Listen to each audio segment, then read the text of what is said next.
Everyone, welcome to the Lane County Board of Commissioners meeting for Tuesday, March 17th, 2026. Happy St. Patrick's Day to everybody.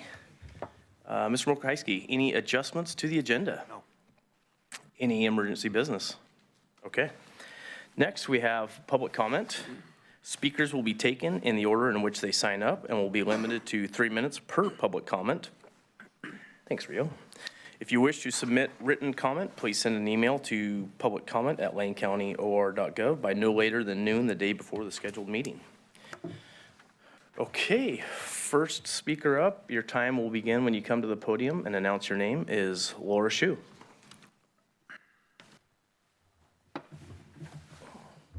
Good morning, Commissioners. I'm here to talk about local access roads in Eugene. I refer you to the email that Linda and I sent you yesterday describing our interactions with Public Works. These lead us to question whether the upcoming report on timeline and costs will be neutral. We struggled with whether to send this. Mudslinging benefits no one. But we felt it was important for you to understand why homeowners are concerned that the report may not present a balanced analysis. Last March, a senior Public Works leader who appears to be leading the current work, speaking for the department, told me, "I don't want to blindside you, Laura, but we will never accept these roads into the county road system. That suggested that the policy outcome might not be decided in this room, but already had been within that department. At the board's LAR work session in April, they then presented information heavily weighted against accepting these roads with unsubstantiated claims and missing context. In a later meeting with the Director of Public Works, when Linda and I asked why his proposal from a year before to accept these roads had changed, we expected a policy rationale, but were told my staff hated the idea. And when we asked him later to reconsider, given the claims that he agreed were questionable, he said, my staff would kill me. We therefore question what drives decisions at the leadership level. At the core, though, this issue is about fairness. Our public neighborhood LARs look and function just like nearby county roads. Residents pay the same taxes as their neighbors, yet receive no road maintenance. We simply ask that the report you receive objectively evaluate the condition and function of these roads, the county's authority to accept them, and the financial implications, understanding that we are not asking for immediate maintenance. Ultimately, this is a policy decision for you as elected officials. We hope the analysis you receive gives you the full picture so that the decision can be made fairly. Finally, we believe seeing these streets firsthand is essential to understanding the issue. We would be happy to take you, the county administrator, your staffs, on a tour to see these roads. Thank you for your time. Thank you, Laura. Next up, we have David Eigel.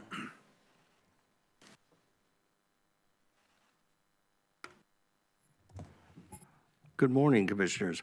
I'm changing what I planned to say. I'm just going to limit my remarks right now to, I have spent some time reviewing the documents that were given to the Commissioners on getting them to vote monies to support the North Bank project, and it's some pretty poor scholarship in there. The first document starts out with talking how the city of Eugene had, driven these people away, and they were responsible for everything. Of course, the North Bank in the 1940s wasn't in the city of Eugene.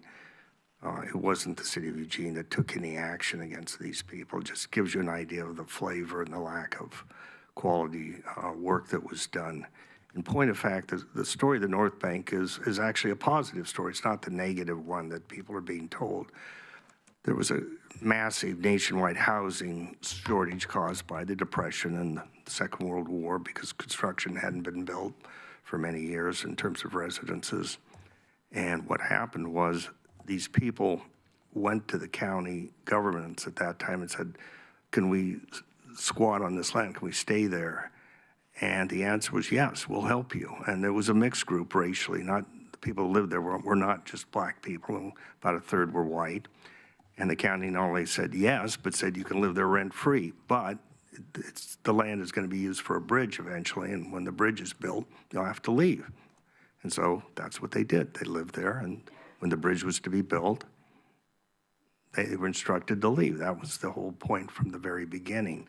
So this whole what is actually a very positive and supportive thing of people in a difficult time has become saying that this was a black community and they were destroyed because of the white races. And this is just absolute nonsense. It wasn't a black community, it was a racially mixed community.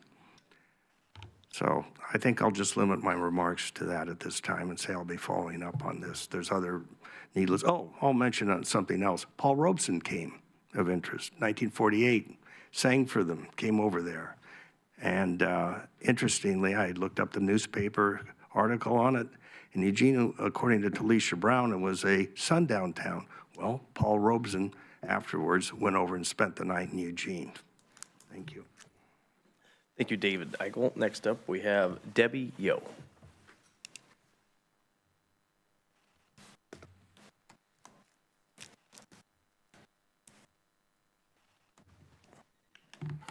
For the record, that's Debbie Yee, Y-E-E. I was born in Eugene and raised in Lane County. I am concerned for the deep divides in our county, in our state, and in our country. To say that it's not the Oregon I grew up in is an understatement.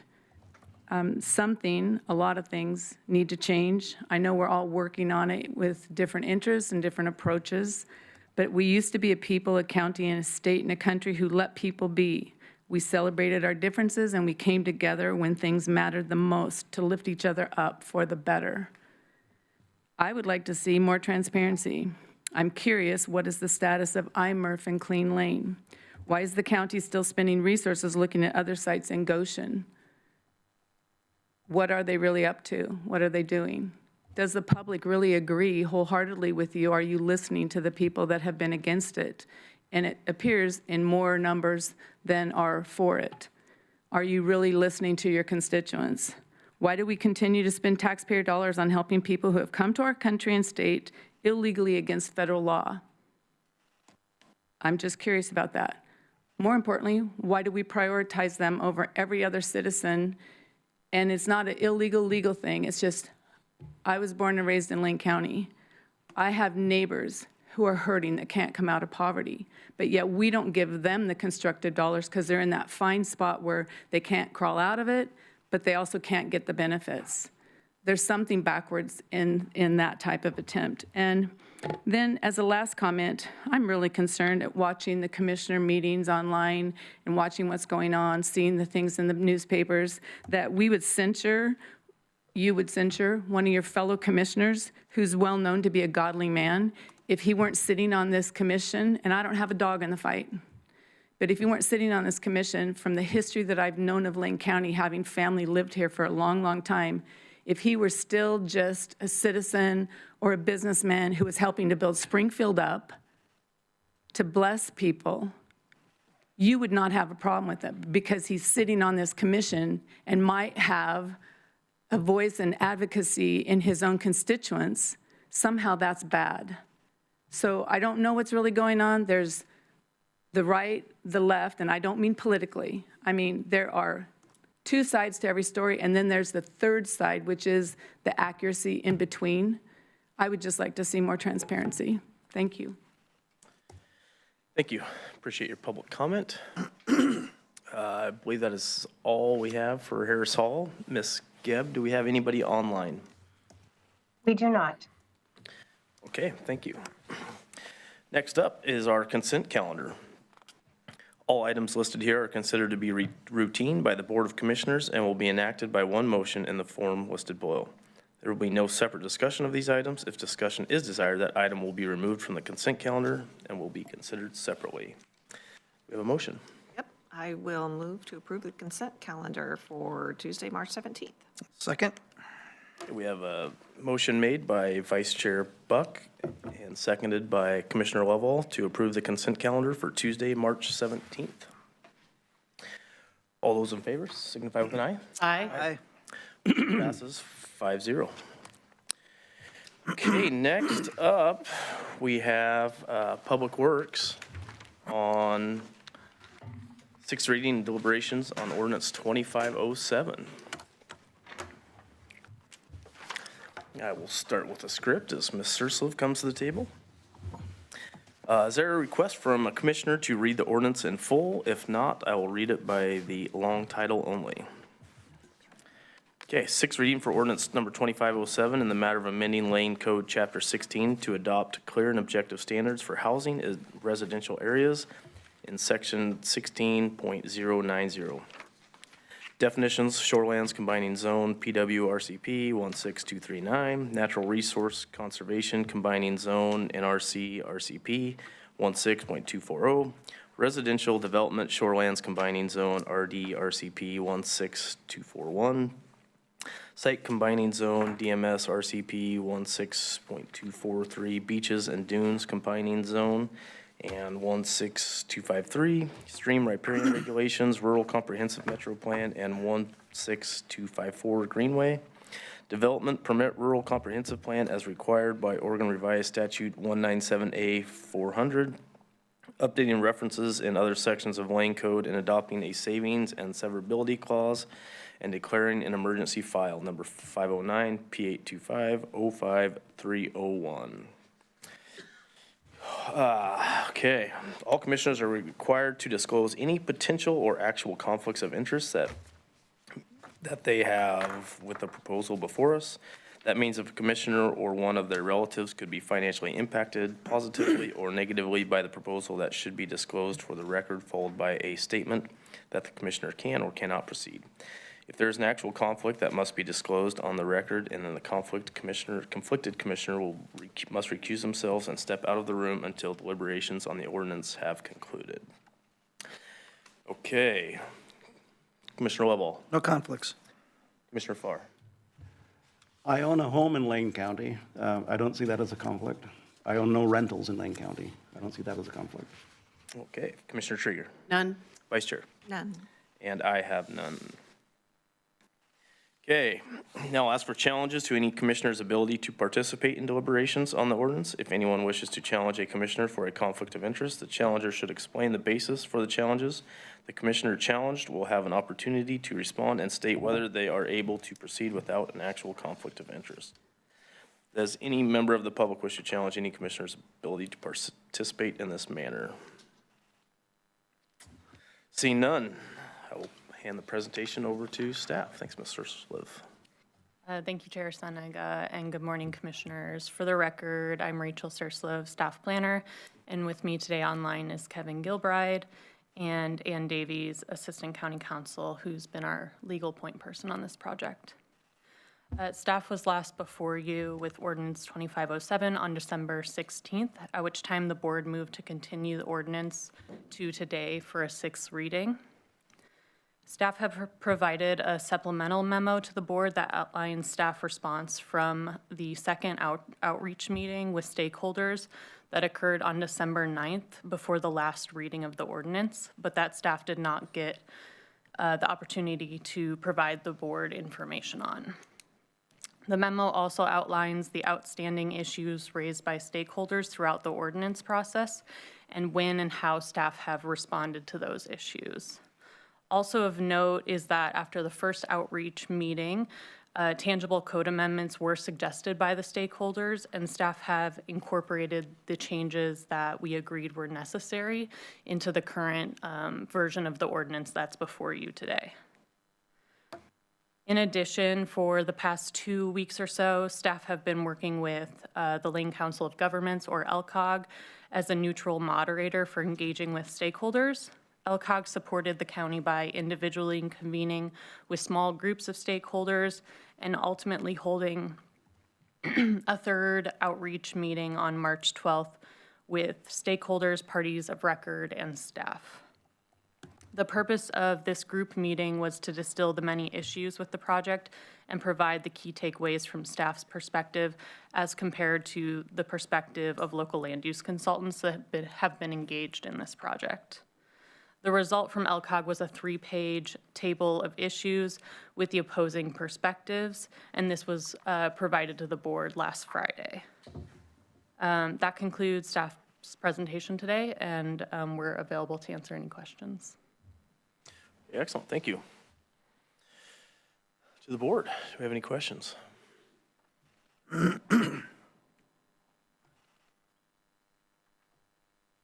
Okay. Then I will call for a motion. Commissioner Farr. Thanks. Just a couple of items. I'd like to say out loud something I've said in private and around the tables here at Lane County. Good work in engaging with LCOG. All reports are that the LCOG team that did the facilitation on the March 12th meeting did a superb job separating into 2 groups and receiving information in a very straightforward manner. But that's given us an opportunity to move forward today toward passage of this ordinance. And Chair Seneca, we're all interested in getting the ordinance passed, and then for a number of reasons.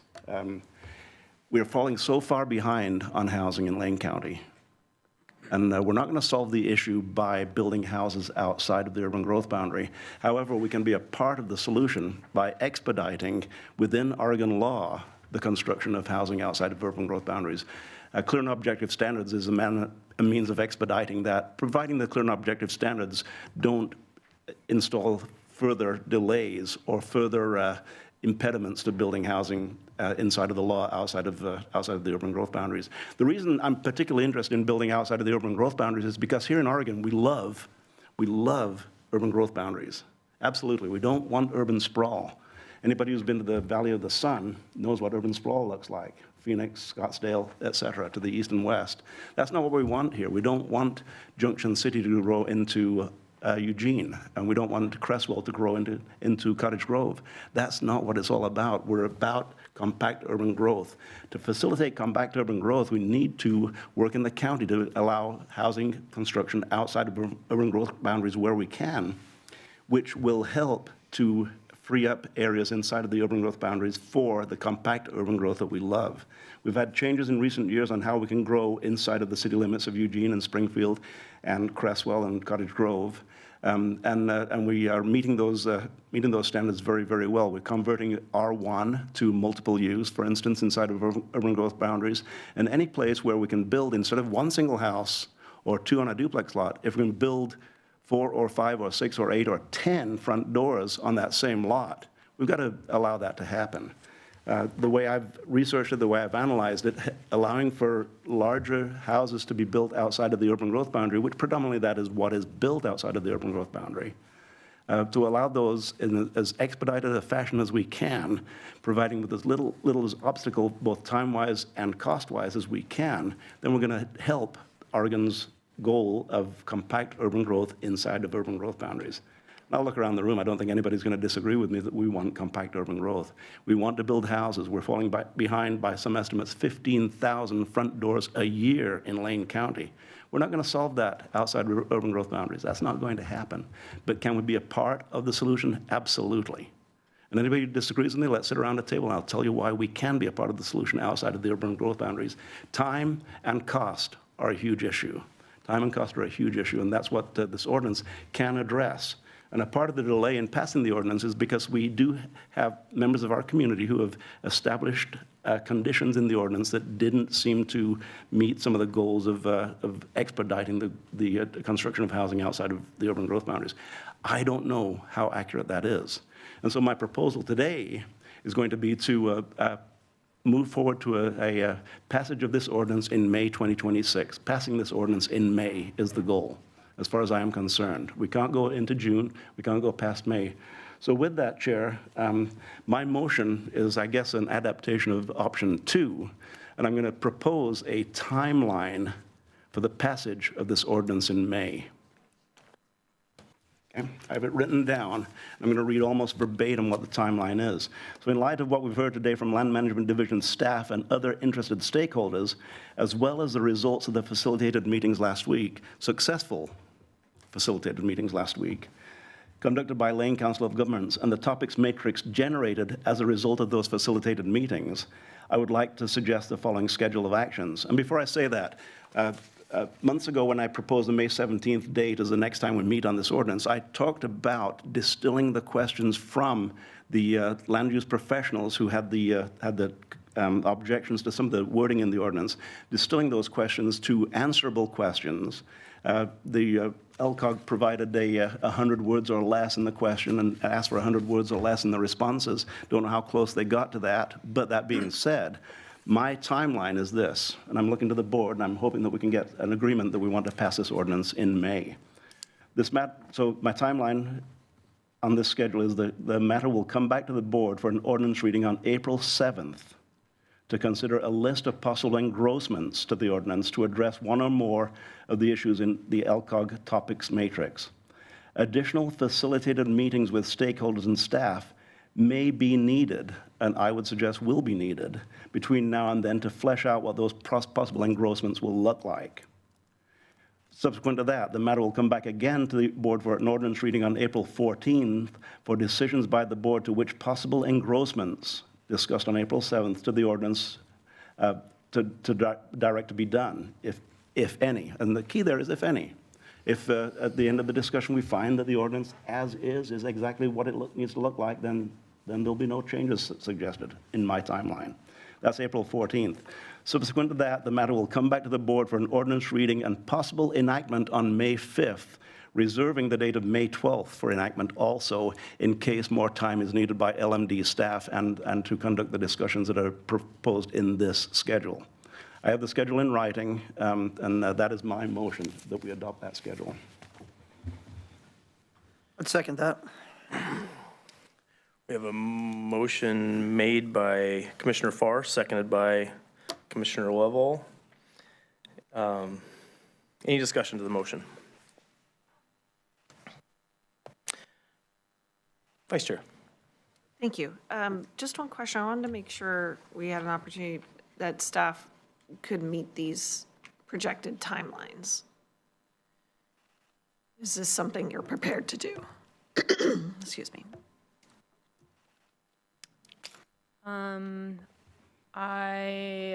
April 7th seems quick, and I would need to know what specifically the board is looking for staff to bring back at that point. I heard from Commissioner Farr a list of engrossments to the ordinance. So is the direction from the board that staff work with stakeholders between now and the 7th to come up with specific amendments to the ordinance? Can I answer that? Please. You provided us with I'll call it a matrix, with 3 columns.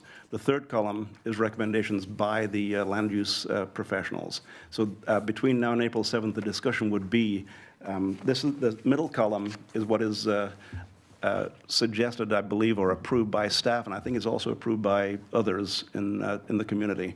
The third is column, so the discussion is between the second and third column, if any engrossments can be adopted by that point in time. I trust LMD staff to be able to do the work on this. I also expect that facilitation would be needed in the meetings between the land use professionals and LMD staff and others who may be involved. I'll call it stakeholders. And LCOG, when I spoke to them last week, they said they'd be willing to do that. They could probably find time. I've also talked to County Council about kind of oversight of the matter, and County Council is apprised of this schedule.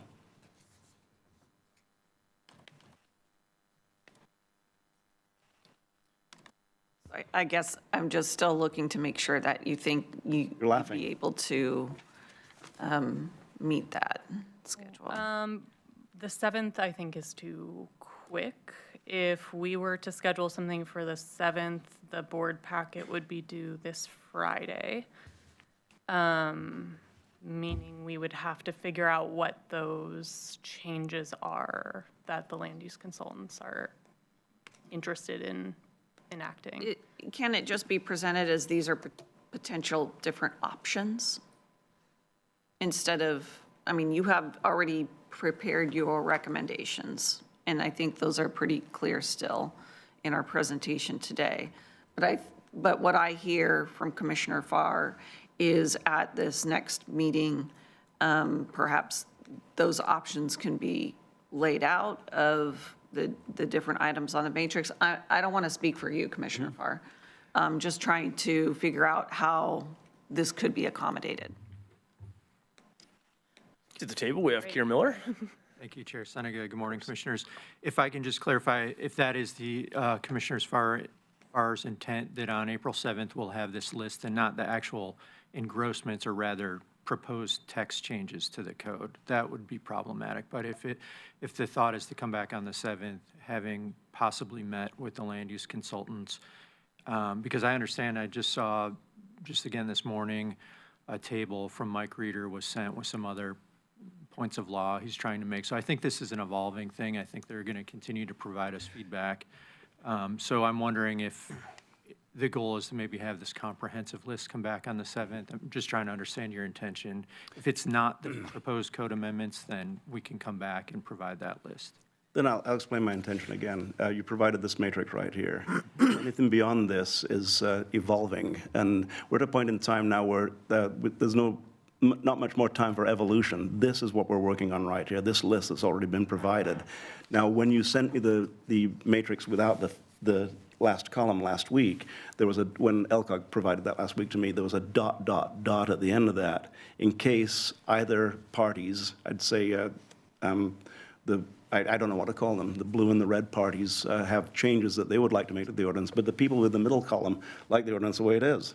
The people in this column think that some changes need to be made. And what I'm asking for is these options that you've already provided to us, and then other options based on what is stated in this column, in the third column here, which we already have and we've had for some time. Since last Friday, I think, is when you provided this. And just with options for the board on the 7th to consider, and then coming back on the 14th to finalize the wording of the ordinance in order to move into the public comment period. I'd just like to add to that timeline also, May 3rd would be the drop for the May 7th meeting. If we had a placeholder for a time in the meeting, May 3rd would be the last time for the packet to come in. It does need to be submitted 2 weeks ahead for review from legal and that whole process, yes. But in terms of posting and finalizing of the agenda, April 3rd, I think there's May. April 7th. April 3rd is the deadline, but that's, and my proposal is that we move toward passing this in May. And that with this proposal, there are about 2 weeks of flexibility inside of it, so the dates can be adjusted. There's one date that we don't meet in May, and there's one date that we will not have a complete Board of Commissioners. Excuse me, between now and then. And so that's the only constraint. So we do have flexibility with May 19th or May 26th, for that matter, for the final passage of the ordinance. And if you want to work back the timeline from there with the final passage by the 26th, I'm certainly willing to fuzz these dates a little bit, as long as we get the passage of the ordinance in May. And in order to get there, we need to have further discussion with the people in I'll call them the column 3 participants, as to can options be presented to the board to accommodate what they're requesting in column 3. And once again, it's options presented to the board, so that so what we'll be looking at on April 14th is the options, ordinance as is, or whatever slight changes you may have made based upon your original recommendation for the ordinance. And then with another option for that same passage based upon what the land use professionals are recommended in column 3. At that point in time, the Board of Commissioners, which is the policy board, last time I checked, with the Board of Commissioners will make a decision at that point in time which language to use, whether it's the language that's in the ordinance right now or the revised language based on column 3. And the discussion between now and then, which we need to have a minimum of 2 meetings between LMD staff and interested parties between now and then. Mr. Trigger. Thank you, Chair. I just want to point out, we have land use professionals right here at the table here at Lane County. Land use attorneys that are submitting, we have professionals in this organization. And so I'm sorry, I have the floor right now, Commissioner Farr. So I appreciate the work of our land use professionals here at Lane County. And I understand that land use attorneys from the community have a perspective, an opinion, and a take on the work of those professionals, as they have every right to, as do others in the community. I have one quick question about timing going backwards, because it's been a while. Can you remind me, please, this ordinance came to our Planning Commission. Is that right? Do you know the date of that, even approximate? August 5th was one of the, it was either the public hearing or the continued public hearing. There was 2 meetings at the Planning Commission. In 2025? Yes. And July 20, sorry. It was also, July 29th and August 5th. Oh, thank you, Kevin. And the folks who have, since this came to us for potential approval, been weighing in, did they speak at those hearings? They did not. Only one of the stakeholders who's participating now, Mr. Noteboom, provided written public testimony at the Planning Commission. And in the numerous other hearings that we've had on this ordinance since, we've heard some from some of the attorneys that are now rather 11th hour continuing to delay the adoption of this ordinance, including Mr. Reeder, who sent something at 8:42 this morning. But I'm trying to remember because I don't want to misstate. Essentially, my point is there has been all of the opportunity for all of the stakeholders to participate. And what we're faced with now is a continued prolonging and delay because it's, quote, not quite right without specifics of what would get it right from the policy board's direction. And so I have concerns. I have concerns about adopting a timeline that pushes this out further, my concern being that we'll arrive at those dates and be asked to push it further still, because there's a very clear pattern that I see happening here. So my last question for staff is, do you have a sense of clarity of what folks who are delaying this ordinance want to see in it to stand down and let this board do its work and adopt this ordinance? Is that clear to you? Not in terms of specific code amendments, because none have been provided. What LCOG facilitated and helped create here was really just two different perspectives. One is staff's perspective, and that's how we drafted the proposed ordinance that's before you. The other is a perspective from local land use consultants. It's not in the form of specific code changes, and to me, the differing in perspectives here, the perspective of the land use consultants is just a disagreement in the scope of this project. And so for most of these issues, I'm not sure what exactly staff would be coming back to the board with in terms of specific code changes, because I believe one of the main issues is that there's an understanding that the riparian amendments are not even needed. So I guess I would love some guidance from the board as to what specifically the code changes that you all are looking for are. Because staff's understanding is that the riparian amendments that we're proposing are needed, and then there's a fundamental disagreement from these stakeholders that those amendments are not needed. Anything to add to that? The only thing I'd add, I agree with all that. I mean, I think coming back in April with some sort of a substantive discussion or work session to talk through the issues and try to get clear direction on specific code changes that are necessary is needed, because I think Rachel and Kevin have both done a lot of work trying to figure out what those mean and what they could be from the perspective of the consultant community. And then the other issue, again, is just we're not, to respond to your question, we're not clear on what might need to be done, because it's been made apparent in the discussions with LCOG and even this morning that they've reserved the right to provide more issues as this process moves on. So there could be other things coming as well that we're obviously not prepared to respond to. Thank you. So that's my concern, that this will just continue to be pushed out and delayed. It's already happened after being assured that that wasn't at all the intent. You mentioned LCOG. That reminds me to ask, I assume they're not providing these excellent facilitation services and note-taking for free.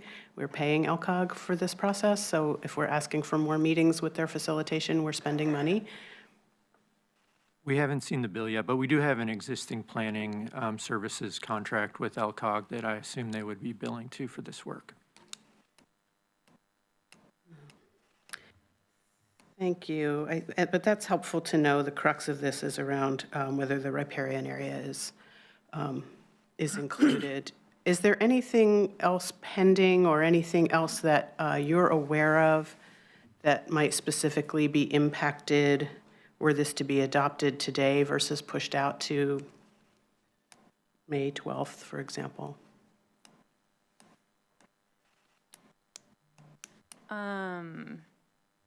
I mean, I would have to look to county council regarding the enforcement order. I don't know if Ann or Rob want to speak to that.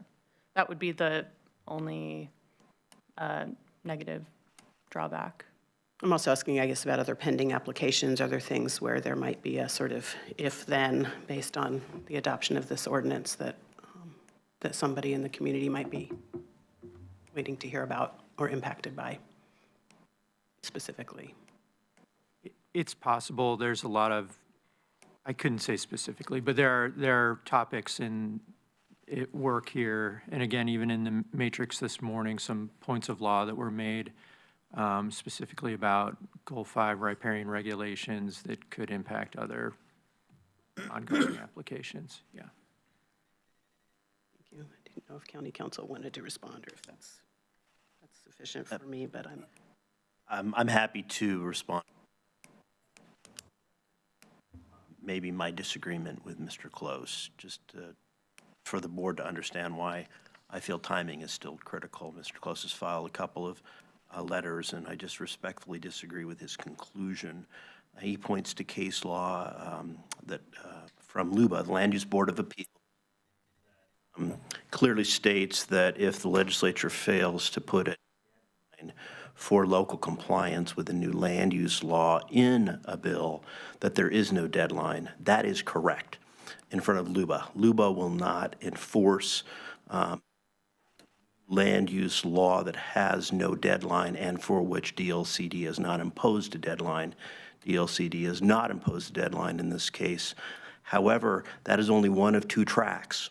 The other track is before the Land Conservation and Development Commission, and a law specifically gives LCDC the power to enter an enforcement order to enforce the mandates of this statute.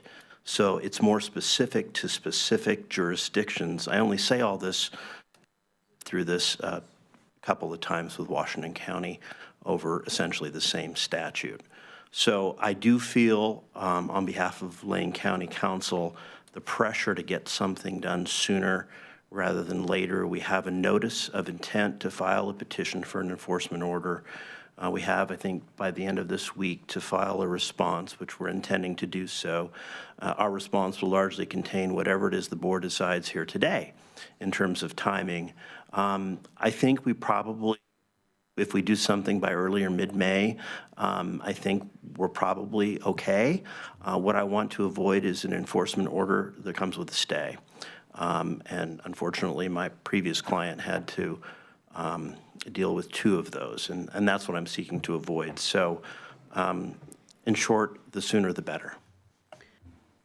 Thank you. Finally, in follow-up, is there anything that would prevent, were we to adopt this ordinance today, from additionally directing staff to continue to meet with the stakeholders and see if they can arrive at some specific amended language that can then come back to amend a standing ordinance? Would that not be a way to get us out from under the current challenges that you're expressing concern over, but also give direction to allow for more input until these stakeholders can arrive with staff at language that is actually policy direction?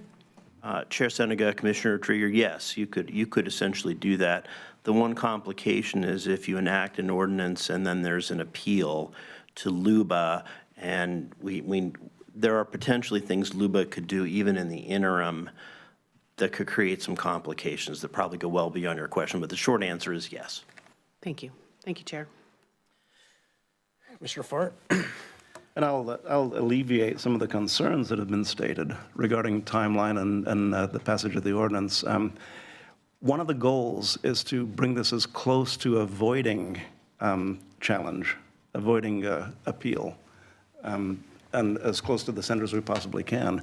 And if we can, I'll use the term in good faith, if we can intently listen to what the conditions are and explain why or why not we're going to enforce those conditions or we're going to place those conditions in the ordinance, we will have done due diligence in answering the questions that the land use attorneys, the other professionals in the room, and the room's full of land use professionals. I mean, at some level, we're all land use professionals. So the May timeline is a timeline that I've carefully considered, and that as Council Bovet has stated, it probably brings us inside of any enforcement action because of the timeline that is being proposed today. So that by the time we respond at the end of this week today's timeline will be in the process with not June, not after May, nothing beyond May, and nothing beyond the list that we've already considered, that we've already been presented with. This is the sealed list. And so the discussions that happen in the meetings between LMD staff and the interested parties, we'll call them, can give us wording for an ordinance, for options on a changed ordinance. And one of the options is going to be no change at all. And of course, that's going to be a consideration for the Board of County Commissioners. When we pass this ordinance, ordinances you don't snap your finger and change an ordinance. It doesn't happen easily, and it doesn't happen without great expense in many cases when you need to change an ordinance, because a great deal of input comes into what it is that needs to be changed, and then the public processes involved, which would far exceed both the timeline and the expense that we have placed into this ordinance already. It pays us to get it right, or as close to right, by answering the questions that are raised in this document right here between now and passage of the ordinance before the end of May. There's no reason for acrimony on this. We all want to pass the ordinance. It's got to be passed. We all want clear and objective standards. We all, and if anybody disagrees with me, leave the room right now. We all want to build houses in Lane County because we need houses in Lane County. There's no acrimony here. It's just a matter of a timeline to get things done in order to minimize any future problems with an ordinance once it is passed. Thank you. Any other comment? Commissioner Lovell? Thank you, Chair. I agree with what Commissioner Farr is putting down here. I think we need to get it right. I mean, if we have attorneys in the community telling us that there's loopholes in there that are potential for suit, that means our citizens who are trying to build houses in the rural community are going to suffer those expenses and pain and aggravation to defend what they want to do. So I'm in agreement to the timeline. I think the timeline is a set good parameter. I'm not anticipating we're going to go past that to get it right, because I think everybody is close enough to where this pencil is being sharpened where it needs to be sharpened. So I'm in agreement with the motion, and I'm going to support it. So thank you. Mr. Buck? Thank you, Vice Chair. I appreciate the timeline because we do need to get this passed. You know, I'm prepared to pass it today. I think that's probably the only reason I would vote no. But I want commissioners, us as a board, to be able to move this forward timely and to meet deadlines. I'm really just concerned about timing issues. I don't want to see any kind of moratorium on building in the county as a result of not passing this particular ordinance. And that's the fear that we've seen play out in other counties. So for that reason, I will vote no, but I want to express my appreciation for trying to get somewhere. Okay, thank you. I support your motion, Commissioner Farr. I think we need to do everything we can, as you stated, to have the best ordinance moving forward and do what we can to mitigate future litigation on this. And it's clear that there's some hangups on the riparian zones and a couple other waffle parcels. And I think we can work through that to get to a good compromise. For the motion, there's been a lot of talk of dates, so on and so forth. Do you have proposed dates, Mr. Mokrahejski? Thank you, Chair. And earlier, I'm not sure, I just wanted to correct it. You had suggested April 3rd was the deadline. Were you suggesting for April 14th board meeting? I apologize, yeah. Yep. So yes, that is correct, what you were referring to. So I think what we've heard is that we will come back with a work session on April 7th or 8th. And I want to be really clear that what that work session will do, as Commissioner Farr said, this is, the Board of Commissioners is the policy body. So staff has put together a recommended ordinance with code language. We've had several of these sessions to receive feedback from various stakeholders and interest groups in the community. This spreadsheet, this 3-page sort of with columns, we'll come back with to identify and have a discussion in a work session on April 7th or 8th with the board on the various areas that land use attorneys are recommending changes to. But we will need direction from commissioners. So I just want to be really clear that staff is going to need, you heard that from Rachel, you've heard it from Kira, and now you'll hear it from me, that the board is the policy body, you all need to provide the specific direction on code changes that you want to see, so that then we can go develop that final ordinance, bring it back to you for the public hearing and adoption. Okay. Commissioner Farr. And Ms. Mokrasi, thanks for that clarification, because no Board of County Commissioners in Oregon or any place writes code. We don't write code. So if somebody asks us to tell us what code you want, we don't do that. We say the policy that's involved in the code, and then the people who are professionals at doing that write the code. I'm not a code writer, never will be. Don't ask me to be. So that being said, the timelines are involve discussions with the stakeholders, the interested parties. I'll call them not stakeholders. We're all stakeholders in this, regarding what the suggestions from the third column will look like, and then the Board of County Commissioners will make decisions based upon the suggestions of what the ordinance may look like, which will come from LMD staff. So I'm not going to write the code, and so so LMD staff will make recommendations based on the series of meetings that occurs between now and April 14th to give the Board of County Commissioners options as to what the ordinance will look like. And said it many times, it may look exactly the same as you presented right now, but due diligence is involved in listening to people who have issues with the way it's written right now. Goal 5 certainly outlines riparian standards. There's no question about that. Goal 5, by and large, is clear and objective in as far as many of the considerations of it. That being said, that's not my argument. What my argument is, and it's not an argument, what my suggestion is that we get language that comes as close as we possibly can to not being challenged. And if anybody thinks that this is not going to be challenged, whatever, if we pass it today, if we pass it March 14th, it's going to be challenged. It's going to be challenged. So it's a matter of how we respond to the potential challenges that are anticipated, and can we build things into the ordinance to reduce the possibility of some of those challenges? Correct. And Chair, I'll just reiterate that we will draft the code language, but it needs to be based on the direction provided by the Board of Commissioners. So that's what I'm saying is here in this spreadsheet, you have your professional staff's recommendation, you have land use consultants that have made arguments for additional changes. The board needs to decide and provide direction on any changes to the current language that has been provided to you, what you would like to see. We can draft the code language, but this is sort of the Jim Collins analogy I always use of, commissioners are like the passengers in the bus, and the staff are the drivers of the bus.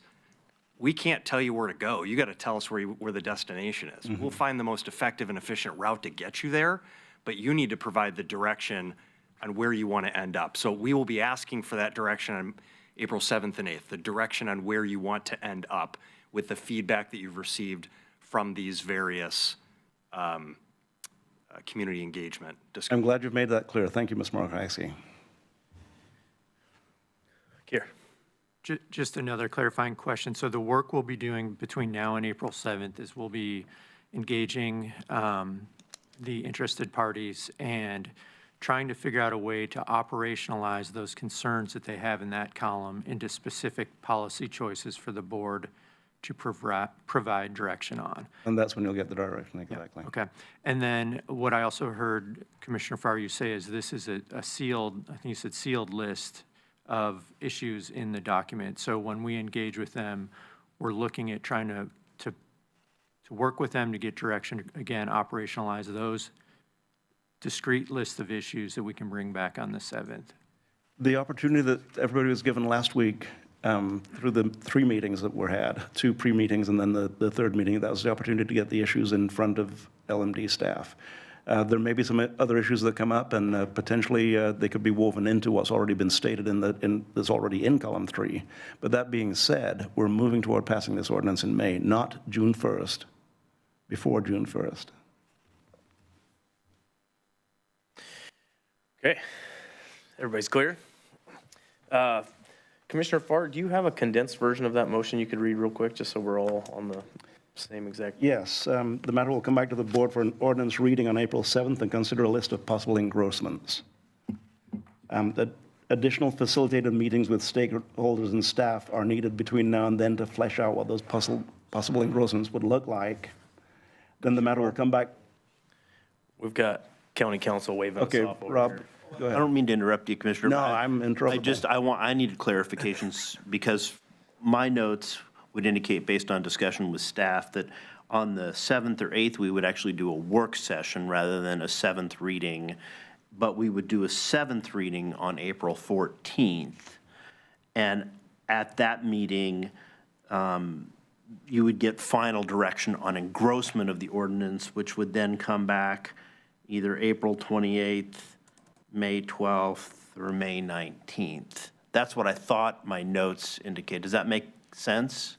With the main change there being, instead of an ordinance reading on April 7th, it is a work session. Work session instead. On April 7th. I Thank you. think that's what I heard staff say, but I'm not, I don't want to mischaracterize what I thought I heard. I haven't said anything about it yet, but my recommendation is that the ordinance needs to be, a reading of the ordinance needs to be continued to a certain date in order to keep the ordinance alive. So if the board, I'm hearing the board just wants a work session on April 7th, so I think that that can be included in the motion, as long as also included in the motion setting of a 7th reading for whatever date you want the 7th reading to be, which I'm hearing is April 14th. April 14th. And also approval of the 6th reading needs to be in the motion in order to set a 7th reading. Thank you. Then I'll take one more stab at reading that, and all of you keep your eyes and ears on me and interrupt me, because I'm not a land use professional. The matter will come back to the board for a work session on April 7th to consider a list of possible engrossments to the ordinance. Additional facilitated meetings with stakeholders and staff will be needed between now and then to flesh out what those possible engrossments will look like. The matter will come back for a 7th reading on April 14th for decisions by the board as to which possible engrossments to the ordinance direct to be done, if any, and if any is a key part of that. And then it will come back on May 5th, 12th for passage. And so the date for passage is not certain. May 5th. Rob, May 5th or 12th? I don't think the motion needs to include anything after April 7th, because that would be an 8th and theoretical final reading. After April 14th. But it would need to include an approval of the 6th reading that occurs today. So the preamble to my motion is I move approval of the 6th reading, and then come back to the board for a work session on April 7th, back to the board for ordinance reading on April 14th, period.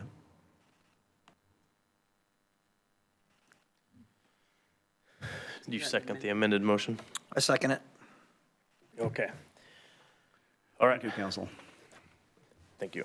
Okay, all those in favor signify with an aye. Aye. All those nay. Nay. Motion passes 3-2 with Vice Chair and Commissioner Trieger and nay.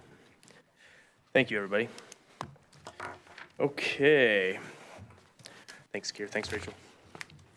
Next up, County Administration, Order 26031708.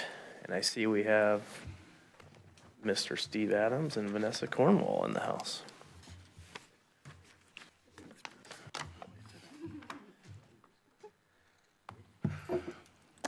Good morning, Chair Senega, Commissioners. The first item the policy team has for you this morning stems from the March 3rd Commissioner's business, in which staff supported Commissioner Lovell's item regarding a letter from the Bureau of Land Management acknowledging and inviting Lane County to participate as a cooperating agency for purposes of an update to the Western Oregon Resource Management Plan for the Oregon and California counties. These are the ONC lands, Oregon and California County Railroad Revested lands, right? So the ONC lands, as I will refer to them.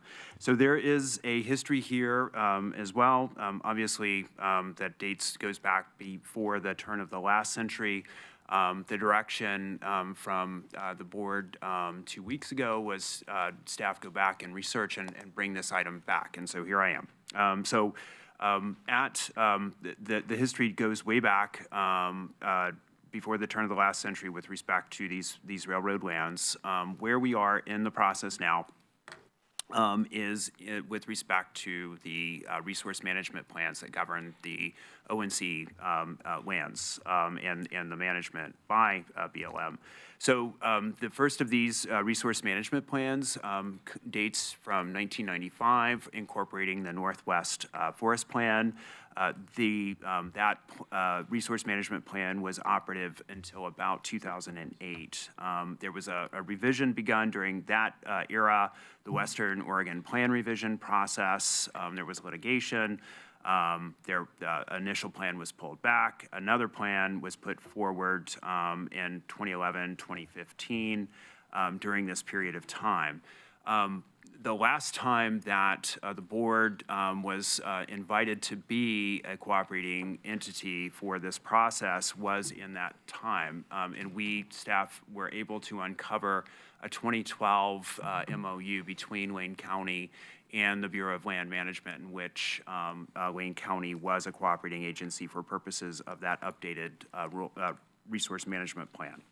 So this, the latest plan then was concluded in 2016. Staff found, in our research, we found some comments from the board at that time about the draft before that was finalized, and we are now at this moment in which BLM is indicating in 2026 that they would like to move forward with revisions to the existing resource management plan. So the cooperating agency status, what is the question that is before the board? This is really an invitation for Wayne County to serve as a party in the environmental impact statement process. So before a federal agency can take action on a major rule or a major resource management plan, existing federal law under the National Environmental Policy Act requires that agency to do an extensive environmental assessment. So an environmental impact statement is a very long process. It's a very thorough review of all the different kinds of impacts that are possible. So Wayne County is being recognized under this process as having jurisdiction of the lands in question. The ONC lands are 385,000 acres of land inside of your jurisdiction of Wayne County, and that we have specific expertise on staff that are relevant. Things like parks, things like search and rescue responsibilities, things like road and land use, as you were just discussing, on issues that are immediately adjacent to these lands. And so that is really the intent of this process. So as a cooperating agency, Wayne County would have the opportunity to present data sets for consideration as agency staff and other parties evaluate different options of how to update the management plan.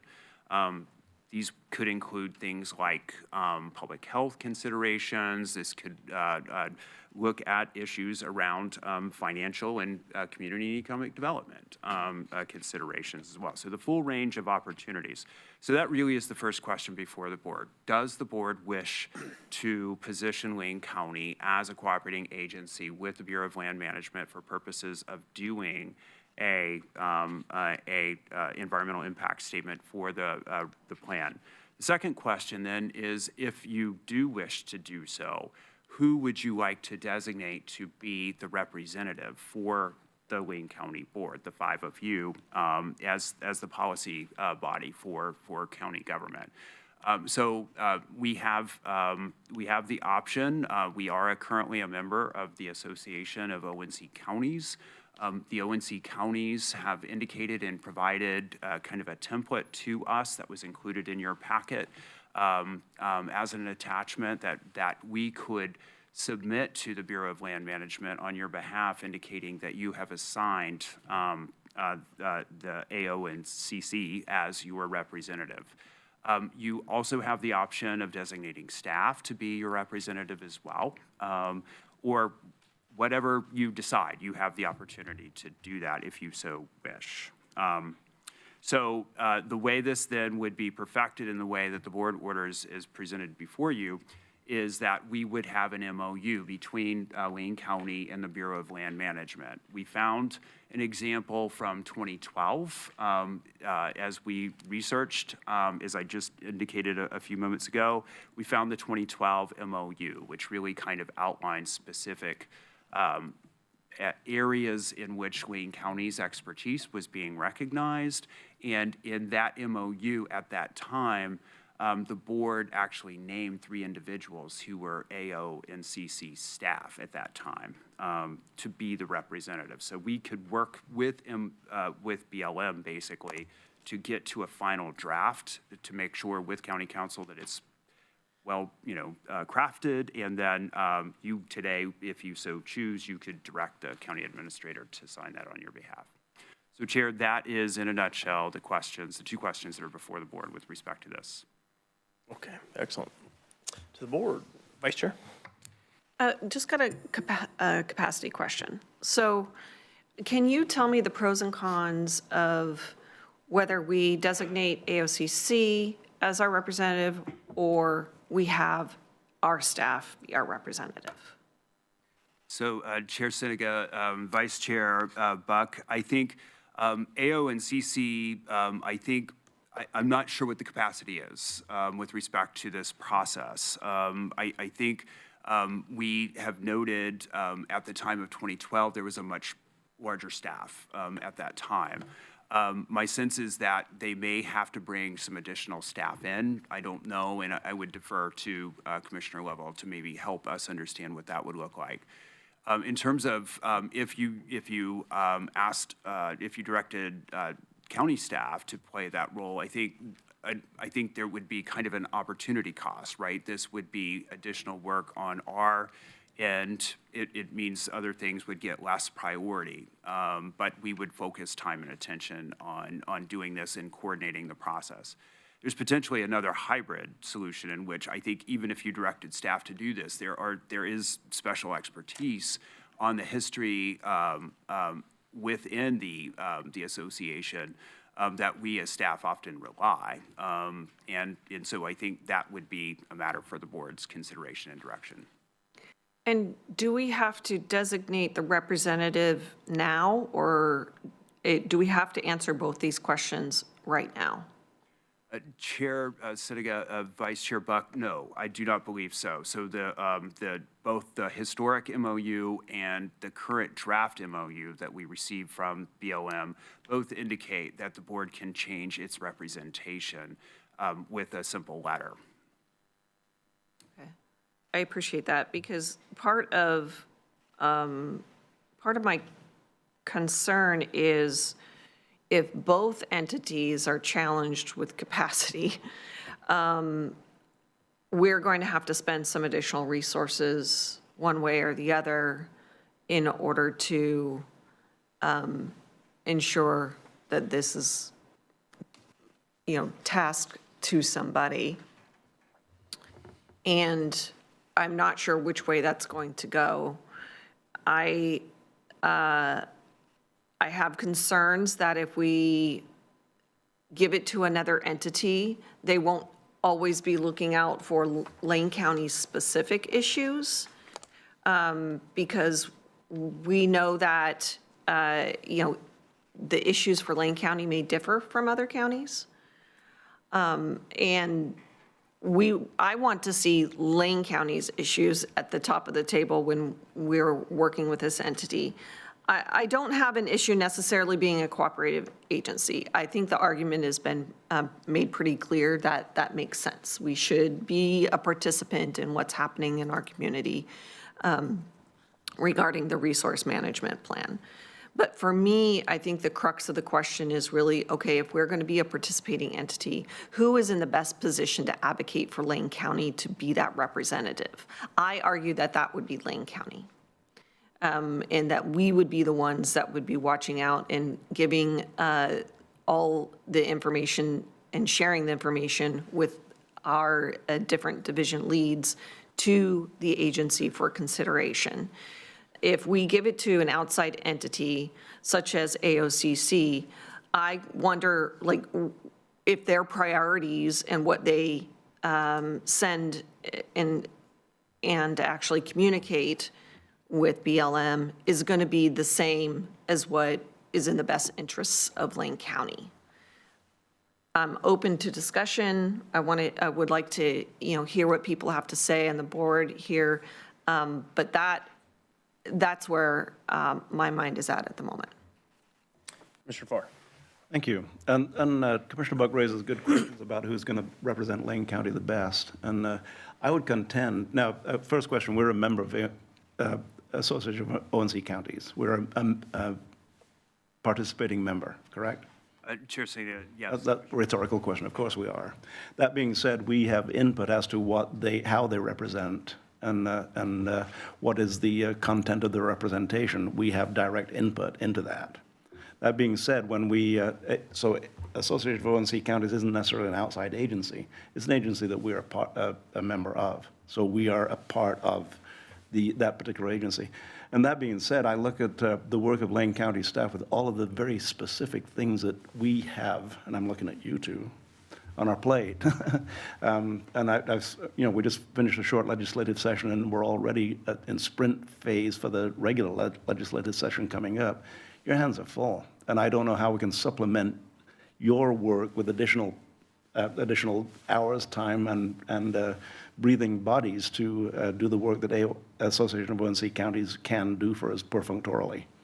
If they do need to add some staff, probably would be less impactful than us adding staff to conduct this representation. So my leaning is toward using the agency that we're a member of, Association of ONC Counties, to be our representative and to trust that they will represent Lane County's, the best interests of Lane County, based upon the fact that we are there to guide them in the representation.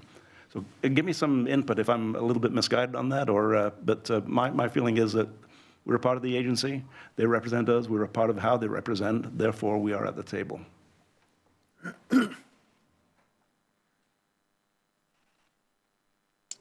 Mr. Lovell. Thank you, Chair. I'd like to offer some rebuttal back to what's been said. I agree with Commissioner Farr that ONC staff is well-equipped to handle this for us. They have lobbyists on staff in D.C. that we meet with often. We have legal staff that's on full-time staff with the ONC counties that's in the room doing these negotiations. And also we have Commissioner Derek DeGroot out of Klamath County that is the pinpoint man in the Washington arena and flies back often to deal with and meet with the Bureau of Land Management and the Department of the Interior. The thing I want to note, though, on this particular issue is we are the second largest ONC producing county in the system of 18 counties. Their priority is our priority. Because if we don't produce, none of the other 18 counties produce. All of us are dependent on these dollars for our structural general fund money that we can fund rural schools and roads and all the other discretionary items that we can have. The current federal administration is cut this on a fast timeline. Our last meeting on Friday, we discussed the fact that the federal government wanted this draft form in June. So it's a pretty speedy timeline, and they wanted final adoption by November so we could implement the new resource management plans by the first of the year. That is exciting news because we really haven't had that kind of a timeline before, and it's done that because we have been so well represented by the lobbyist staff in DC and our legal team that supports us, and Commissioner Derek DeGroot as well. I think this is going to be a win-win on us, and I don't believe it's going to cost us any more money. I don't believe it's going to cost us any more staff time because this train has already left the station and is going down the tracks at breakneck speed. So I would like us to support this, and without doubt that we are going to be considered at the highest level at the table. And because we're at the table, and might I just add, because we joined the AOCC 3 years ago, our participation and our membership has strengthened the ONC counties in their efforts to lobby for the good of this county in such a huge way. I wish I could express it accurately. It seems like every time I go to the meetings, I get handshakes and pats on the backs, and people are so appreciative of the fact that Lane County is now dues-paying member at the table negotiating for the rest of the counties in this system. So I want to thank our board for at least putting us back in that, but also note that this is on a fast track, and it looks to me like we could possibly, what's on the table right now, triple the income that we're having currently at the ONC level. And that to me is really good news. So I see no downside to this, and I would be honored if the board would consider me to continue to be the direct representative in this issue. So thank you. Mr. Trigger. Thank you. Actually, before I comment. I'm curious, this is actually a question for Commissioner Lovell, since he just mentioned that the association represents Lane County. I'm actually not clear. What is the essential mission of the Association of Oregon and California Counties? The essential mission is to take the lands that we have since 1937, sustainably manage them for the good of each individual 18 counties. So I am in support of us becoming a cooperator agency. I want to say that up front. This is not a policy position to become a cooperator. This is having a seat at the table. Because as I say, if you're not at the table, you're on the menu, right? I've heard that from this dais and other places. And the association is not Lane County. I appreciate Commissioner Buck bringing up the points she did about us being represented, but I think we as an organization have a lot to offer back to these conversations in the form of data and unique realities here on the ground in Lane County. I have a great deal of respect for Commissioner DeGroot, but Klamath County isn't Lane County as far as the actual on-the-ground experience of the constituents that we serve or this organization and our financial position. And so I think there's a huge advantage to having a Lane County seat at the table as the cooperator, not ceding that to the association that has sort of a policy position. Because then we're sort of offering a proxy policy decision, and that's not what I'm interested in doing for any one association, to represent us in that way. I did note, just as Commissioner Buck was asking, in attachment 2, the BLM's version of an MOU, which has a lot of rigor and structure, and I can understand it quite clearly, and it gives me great comfort. For example, as you said, Mr. Adams, in Section 3, 8A, it says you can just simply write a letter to designate a different person. So the question before us is whether Lane County wants to be a cooperator. I would support that. Naming who holds that seat is a separate question that I'm not clear we have to answer that question in order to say yes to moving forward with signing on as a cooperator.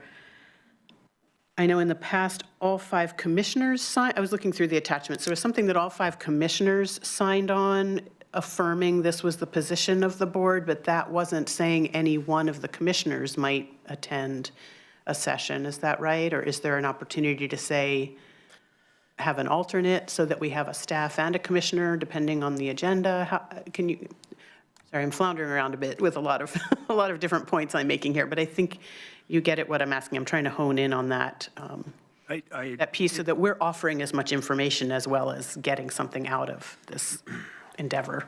Chair, Commissioner, indeed. And so just as we did the research in the 2012 MOU, it was signed by the chair at that time, not by the rest of the board. The language specifically of that MOU differed from the draft that we've been presented with this year on the representation point, in that it involved a commissioner and staff.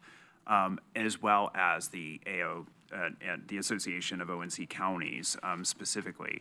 So presumably the intent on page 3 of that document, the 2012, this is the final attachment, attachment 4, B1 says, Lane County is a cooperating agency in this planning process and is recognized to have special expertise in the following areas: local land use, law enforcement, search and rescue, fire suppression, control and management, social and economic conditions, timber management, road and transportation management, recreation and tourism, county government services, funding needs and sources.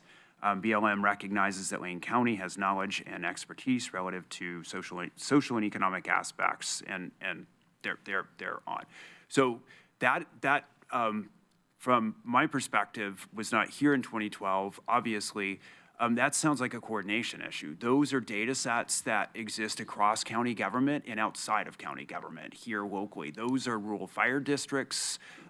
These are other entities. These are municipalities around the county with whom we would be interfacing. This feels like a larger intergov process. in which we would need to work then specifically with whomever is the representative to understand what those needs are, what's the opportunity, when is it coming, to whom are we asking, how do we get those data back into the process when the analysis comes back at a later point. We're reading drafts, we're trying to provide comments, we're trying to make sure that that's the piece that I see as your policy and intergov team. We do this often for different kinds of facilitated opportunities in which we're trying to represent multiple entities within county government. And that's, I guess, the direction that staff are seeking in terms of how you would like for this to be structured. Let's keep going. And I was just going to say, as we have to work closely with the ONC counties on the federal lobbying side. When we don't have good coordination, we don't know what they're doing, right? And it's not clear. And we do have a federal lobbying firm, as you know, in DC. And when we get good alignment, we can get better outcomes. And that, so from a staff perspective, we love to have greater insight into what all of our bodies are doing. Great. So would it be fair to say that were we to sign the cooperator letter and designate and try to keep it as flexible as we can, a staff designee or someone from our policy division or administrator delegates or something to give us flexibility, then also with Commissioner Lovell sitting at the association table, we actually get a little bit of a double opportunity because he can report back the conversations at the association level as these negotiations move forward. And we have that insight, as you mentioned, but also the opportunity to bring Lane County specific data from across jurisdictions and divisions to the table at the same time. That seems the most advantageous, seems the way to get the most out of this opportunity, in fact. Chair, Commissioner, I agree. I think that would kind of track with historic precedent. That kind of looks to me like how the 2012 MOU was structured. We would have the ability to staff the Commissioner level in that role. And, we have the situational awareness, and from the staff side, we can facilitate each of the, the data sets, the data acquisition, the analysis, and the comment period. Yes. And do we know, this is a new adventure specifically, but do we know whether a staff member could attend these meetings or if the commissioner who's assigned wants to bring a staff member along as part of that role? Do we have any insight as to whether that would be an option? Chair, Commissioner, my colleague, Ms. Cornwall, as we were researching some of this, found evidence that has historically been the case, that staff did attend and provided support for that process and for the commissioner who is representing us. And that dates back 10, 15 years. Terrific, because that would be, I think that would give us the most ability to influence and understand the process as it unfolds. The more eyes and ears at the table, the better on behalf of Lane County. And then, as I said, again, as an association, we have a delegate who can tell us what the association's position might be, which might or might not always align with what Lane County considers to be in the best interest of Lane County as a geography as well as an entity. So I would support signing on. Are we necessarily needing to sign on in the form of either attachment 2 or 3, or is there an operational piece that needs to be part of any motion? Chair, Commissioner, we tried to craft the motion with a little bit of a fill in the blank, not knowing your will for the who question. The document is crafted, your order is essentially direction to us to finalize based on your direction, both in terms to be a cooperating agency and then secondly to designate within that MOU your representation. Great. Well then, Chair, unless there's other discussion, maybe Commissioner Lovell wants to make the motion, but my final comment is just affirming this is not a policy position. This is an opportunity to be part of policy conversations. This is an entity-to-entity agreement, so whoever is at the table is representing the entity of Lane County in conversation with the entity that is the Bureau of Land Management. Would that be accurate? Chair, Commissioner, that is accurate. Thank you.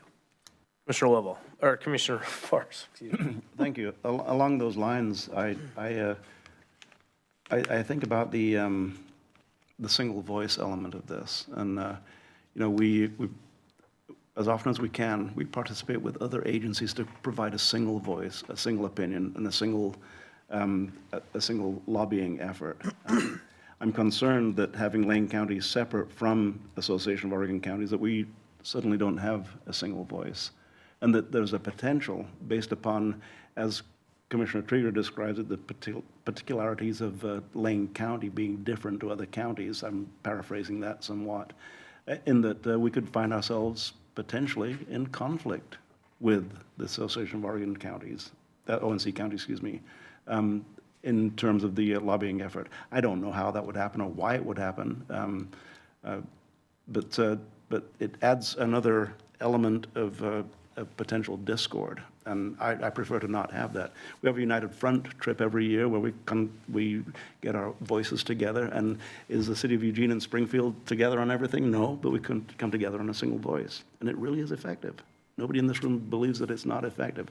I like the concept of being a part of the Association of ONC Counties. I think they've done a good job for us. And in answer to your question, staff participation at the table with the delegate. You say that has historically been the case. So participation at the Association of ONC Counties discussions, is that where staff would participate? So if we designate Association of ONC Counties as our delegate, or as our, whatever the language is in the memo that we have, then staff could still participate with whoever the delegate is to Association of ONC Counties and provide Lane County specific input. Lane County, the second largest producer of timber, probably in the Douglas fir timber, but most certainly in the United States. Mm-hmm. So we have a big voice already at Association of ONC Counties, and I believe that my instinct is that it will be a magnified voice if we participate alongside of the other counties, which for a while we didn't.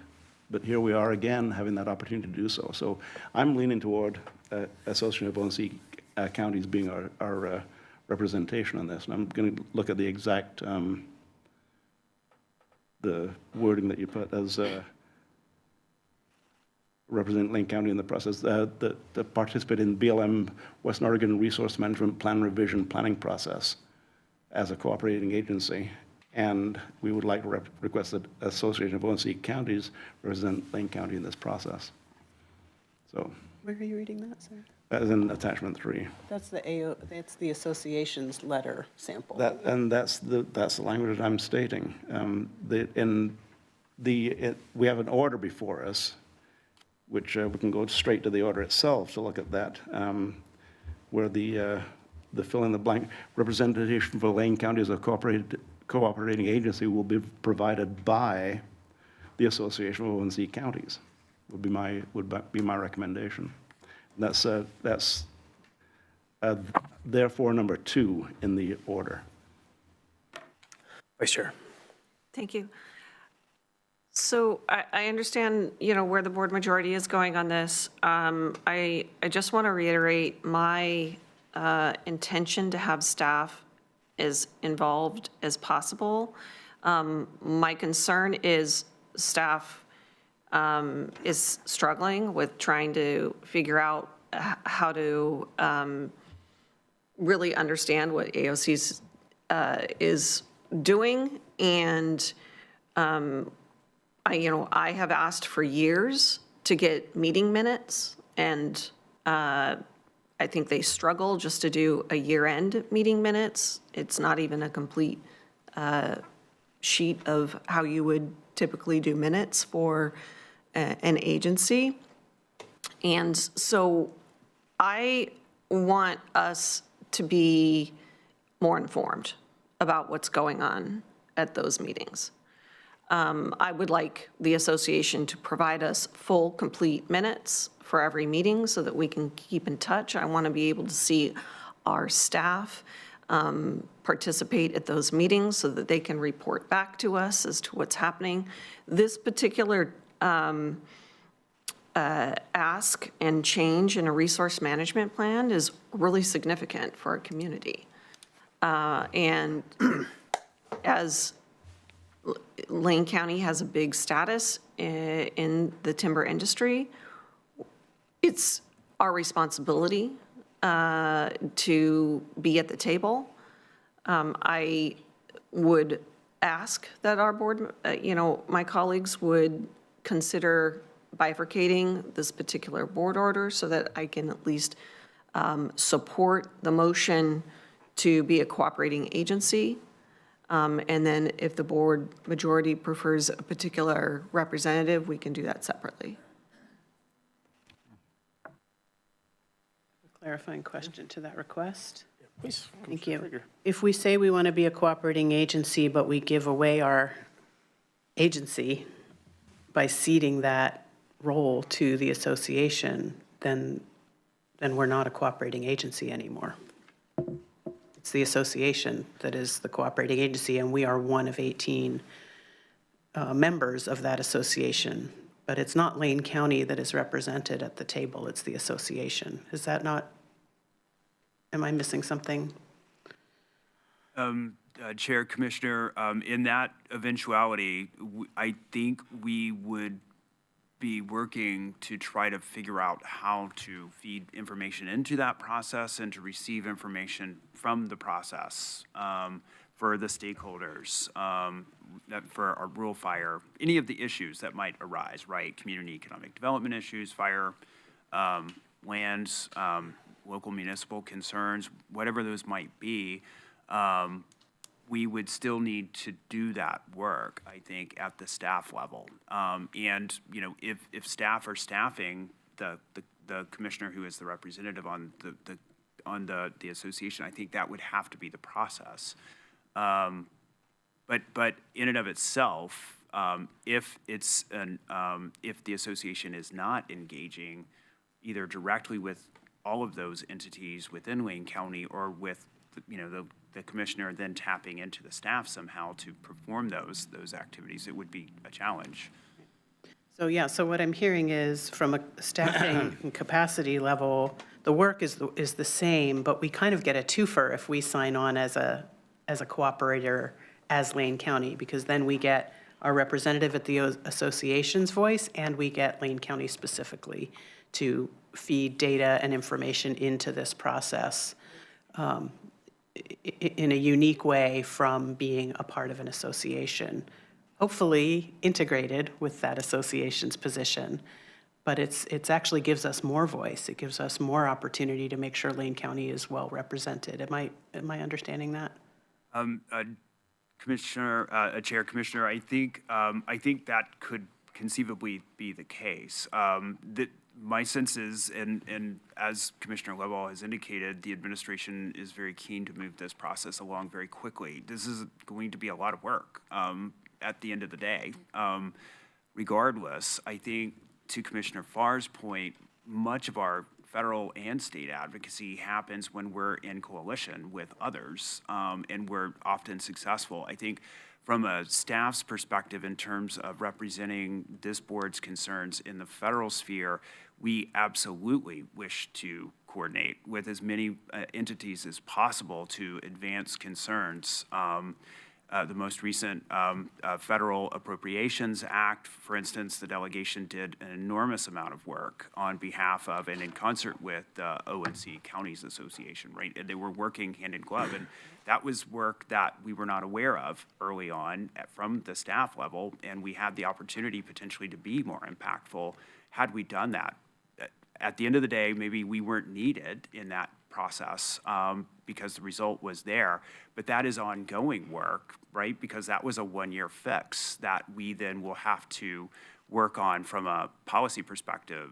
We now know that that's an issue, and that will be an issue that staff will carry to United Front. And we will work with our delegation in years forward with the ONC Counties lobby team specifically. Our lobby team in DC is very keen to work with the ONC lobby team, for sure. Great. Well, then I retain my position. I'm in favor of more transparency and more access to the process by delegating Lane County specifically as a cooperator. Commissioner Farr. Thank you, and thanks for that clarification, Mr. Adams. You know, I contend again that having a consolidated voice gives us more than 1 + 1. It really is effective in moving forward the issues of Lane County, and through our participation as members of Association of ONC Counties, which we were not for a while, so we didn't have any input. Now we do, very strong input, being one of the largest counties. And particularly with staff's involvement with our delegate, whomever that may be, currently it's Commissioner Lovell, whoever it may be for the future, I think it gives us a great deal of input as to what ONC's louder voice, Association of ONC Counties' louder voice will be. So I think it is, once again, a very effective way to do lobbying work, is to get consolidated voices saying the same thing. I have seen no evidence, and I would be keen on seeing evidence of Association of ONC Counties deviating from what is best for Lane County. Consequently, I see it as a duplication of effort, but potentially a dilution of effort if we split off from Association of ONC Counties for this particular purpose. We did it before. We stepped out of the membership of Association of ONC Counties, and we lost a great deal of ground during that lack of membership. We're back as members. We participate well, and we do have an effective voice in the federal government level. So I am in favor of staying with Association of ONC Counties. I'm also, Commissioner Buck, in favor of separating this in order for you to have a separate vote, expressing your disagreement with that particular point 2 of this order. So if a motion is made, I would ask that the motion be made with subsection 2 of the therefores being removed and presented as a separate motion. Thank you. Took what I was going to say. Oh. Vice Chair. Okay, well, in an effort to move this along, I will attempt to make a motion to that effect, which is approval of Order 26-03-17-08 in the matter of delegating authority to the county administrator to execute the memorandum of understanding with the United States Department of the Interior Bureau of Land Management, establishing Lane County as a cooperating agency per board order, or per board assignment dated 3/31, and with the removal of item number 2 on the board order presented. We have a motion made. Do we have a second? Second. Okay.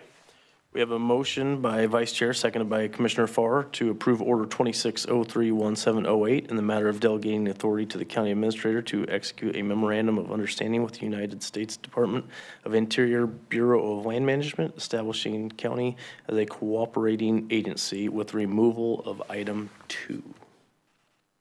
Discussion of the motion. Go ahead. Commissioner Lovell. Thank you, Chair. I want to support this motion. I do have some concern that the Association of Oregon Counties is being a separate entity of this.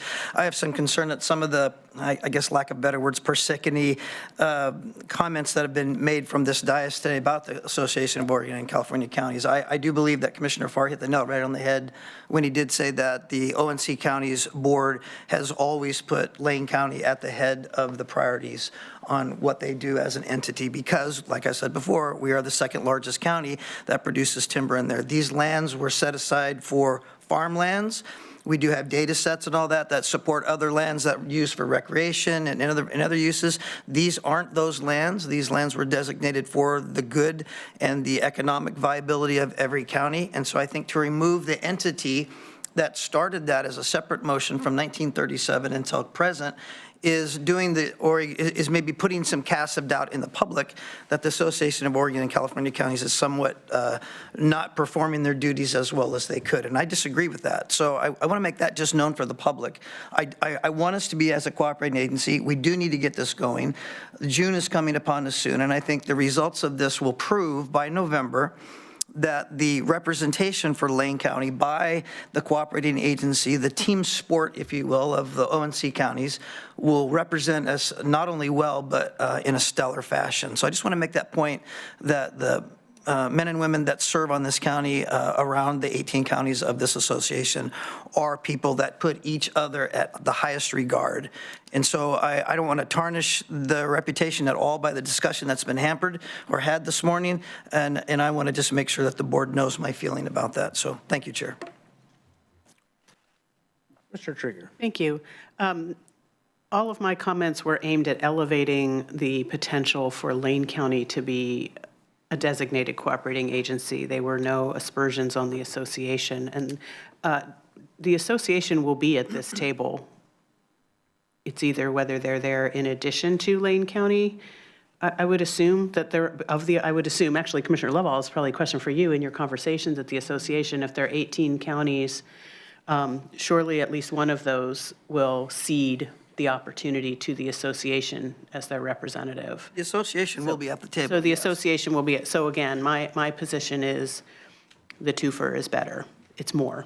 We have more voice, more input, more channels for information to the policy decisions that will be made as opposed to ceding that. So that is no comment on the association. It's a comment on Lane County's ability to have more voice and greater transparency into the process.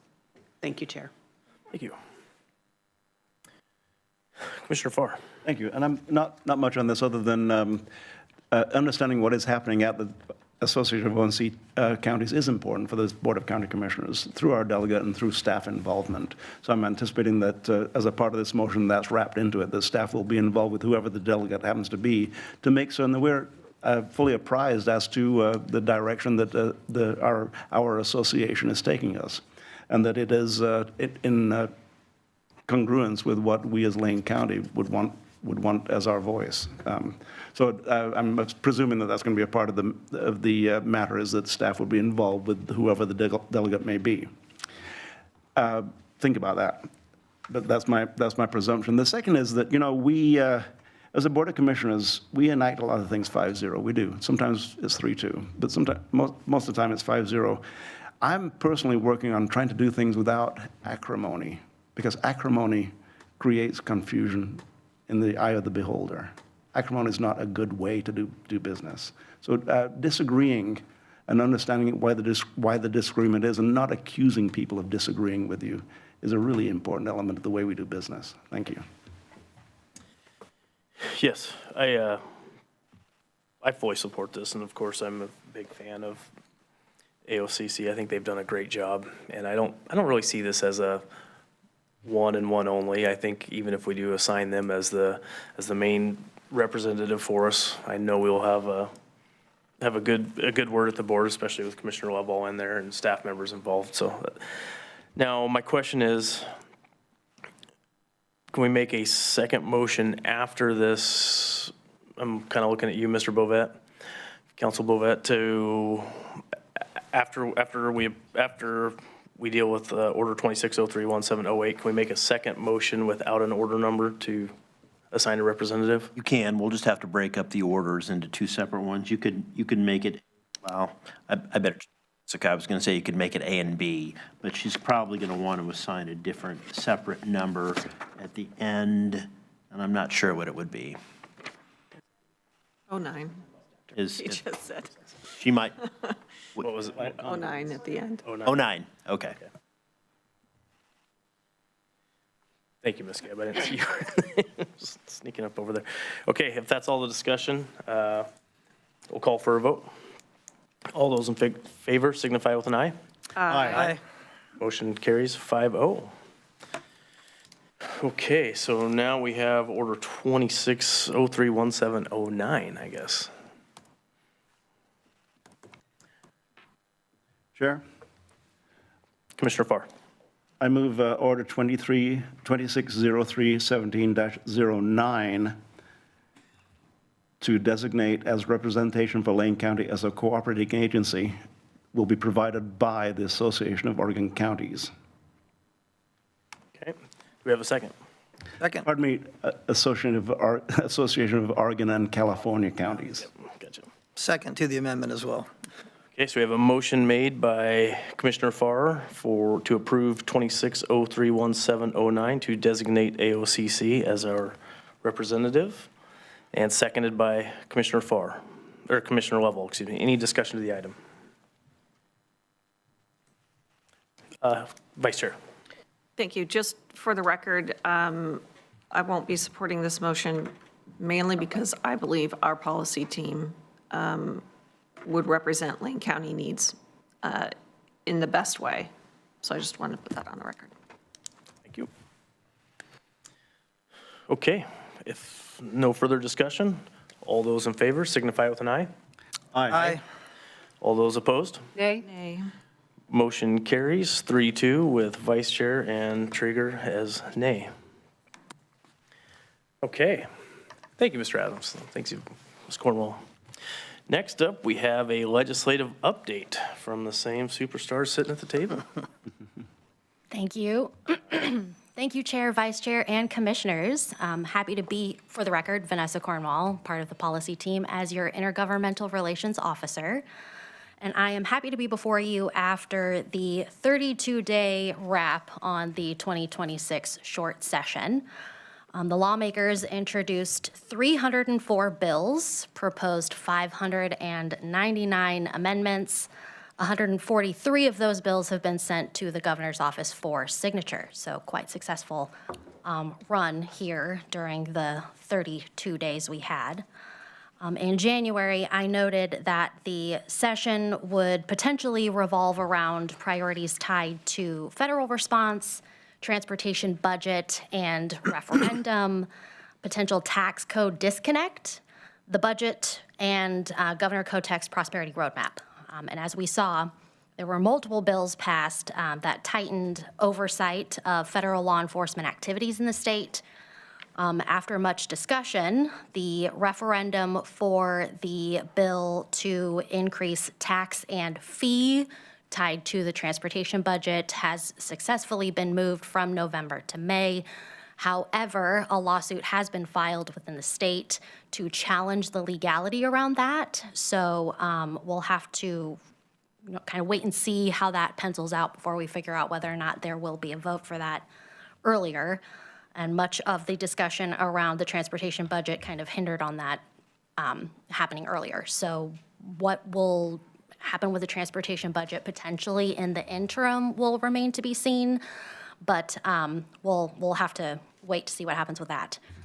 The partial disconnect measure dominated much of the session. It is expected to raise around $291 million in state revenue by disconnecting from 3 federal tax codes. It disconnects the 100% depreciation for new equipment for businesses, the new deduction for auto loan interest on new cars, and qualified small business stock capital gains exemption.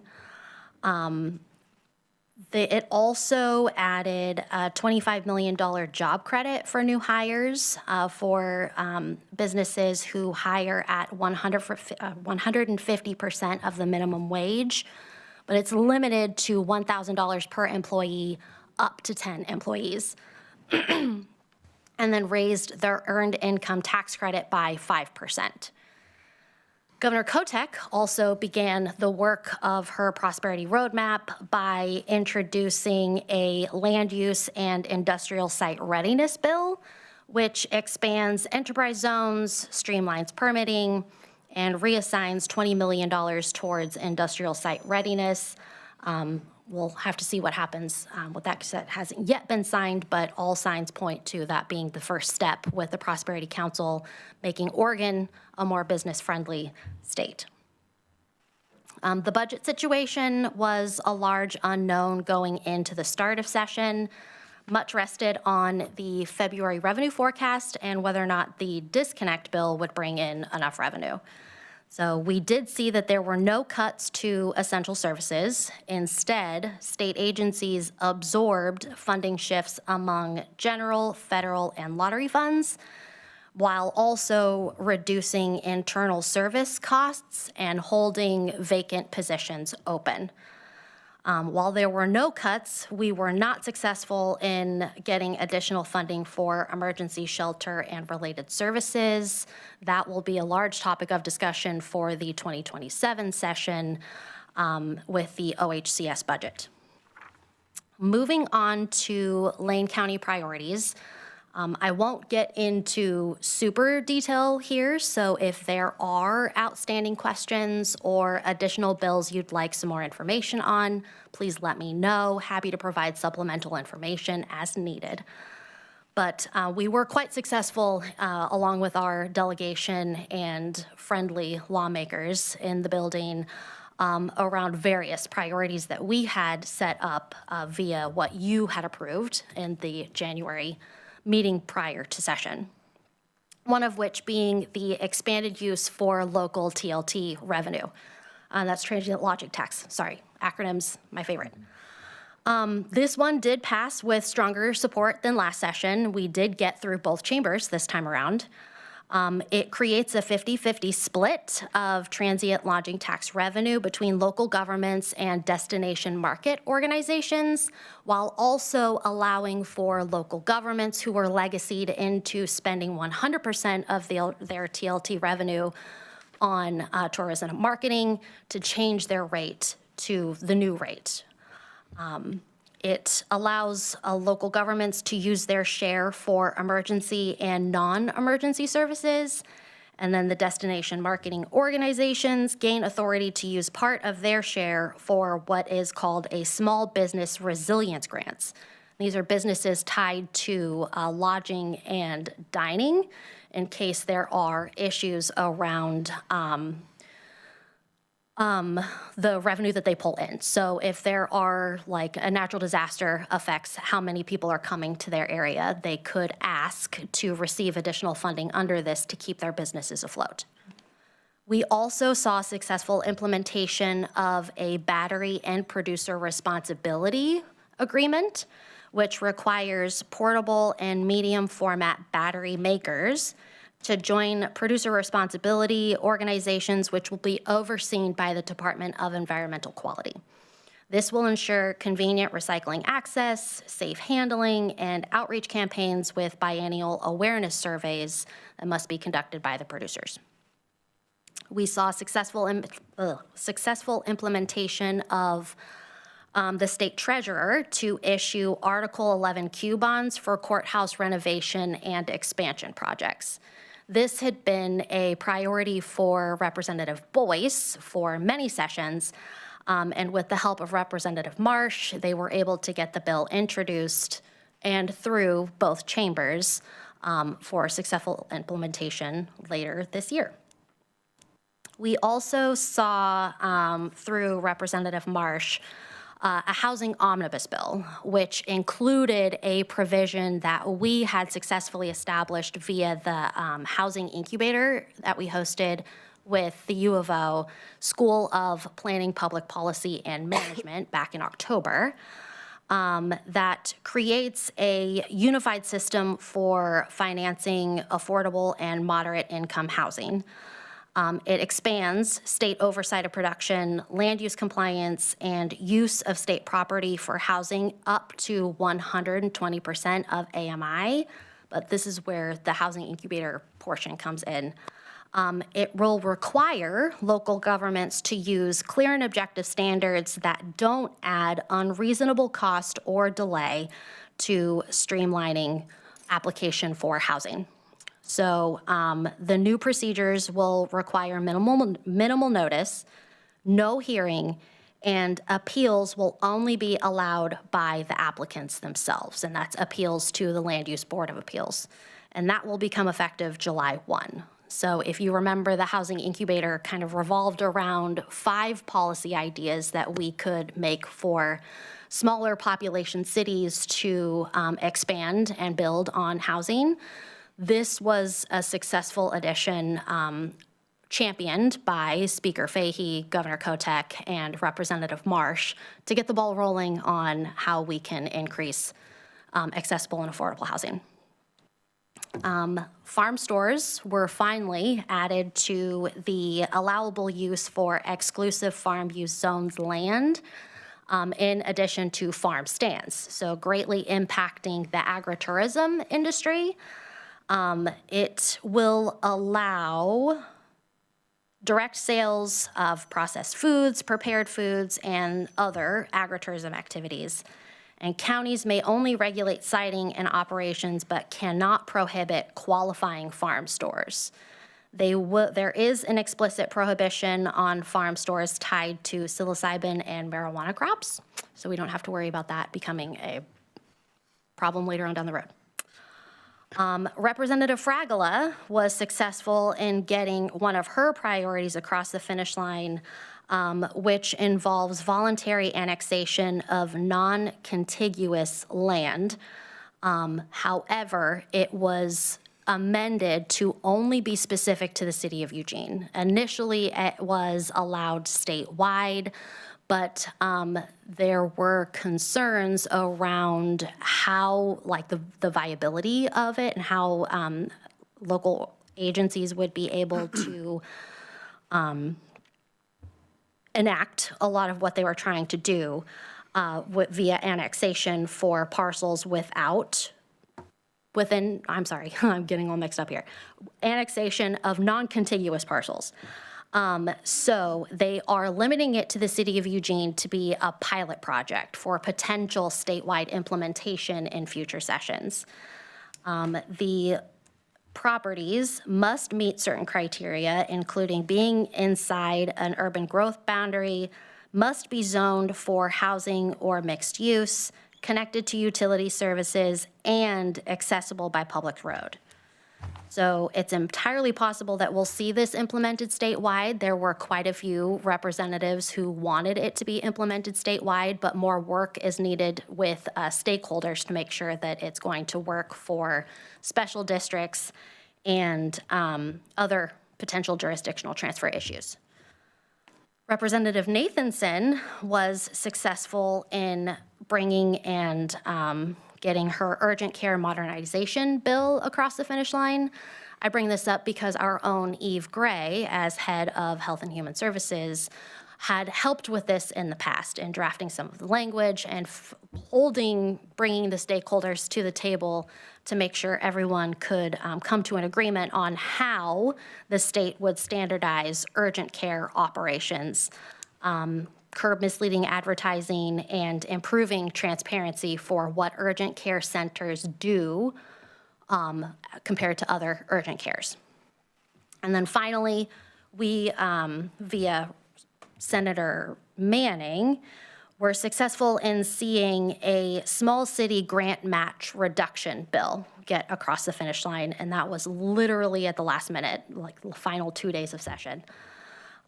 This bill reduces match requirements for cities under 20,000 population to a 3 to 12% match, and depending on size and project. It applies across programs including Connect Oregon, multimodal transportation, school safety, levees, water projects, and feasibility studies, and it allows the grant funds to cover all project phases, not just construction. So what we can expect for the interim and future session, the 2027-29 biennial budget is projected to require cuts, and that's going to be very dependent on the next two revenue forecasts, one of which will be in May. And then we expect to see more work around a long-term transportation funding because much was unresolved in the short session. They couldn't get everything that they were hoping to get, especially around safe routes to schools and multimodal transportation, just because there was no time and the budget didn't really allow for expanded transportation funding. So discussions will be ongoing. Hopefully we'll see something sooner rather than later. That way there's more time to discuss. But that is the gist. So, Chair, we had a remarkably understated presentation of policy impact from Ms. Cornwall.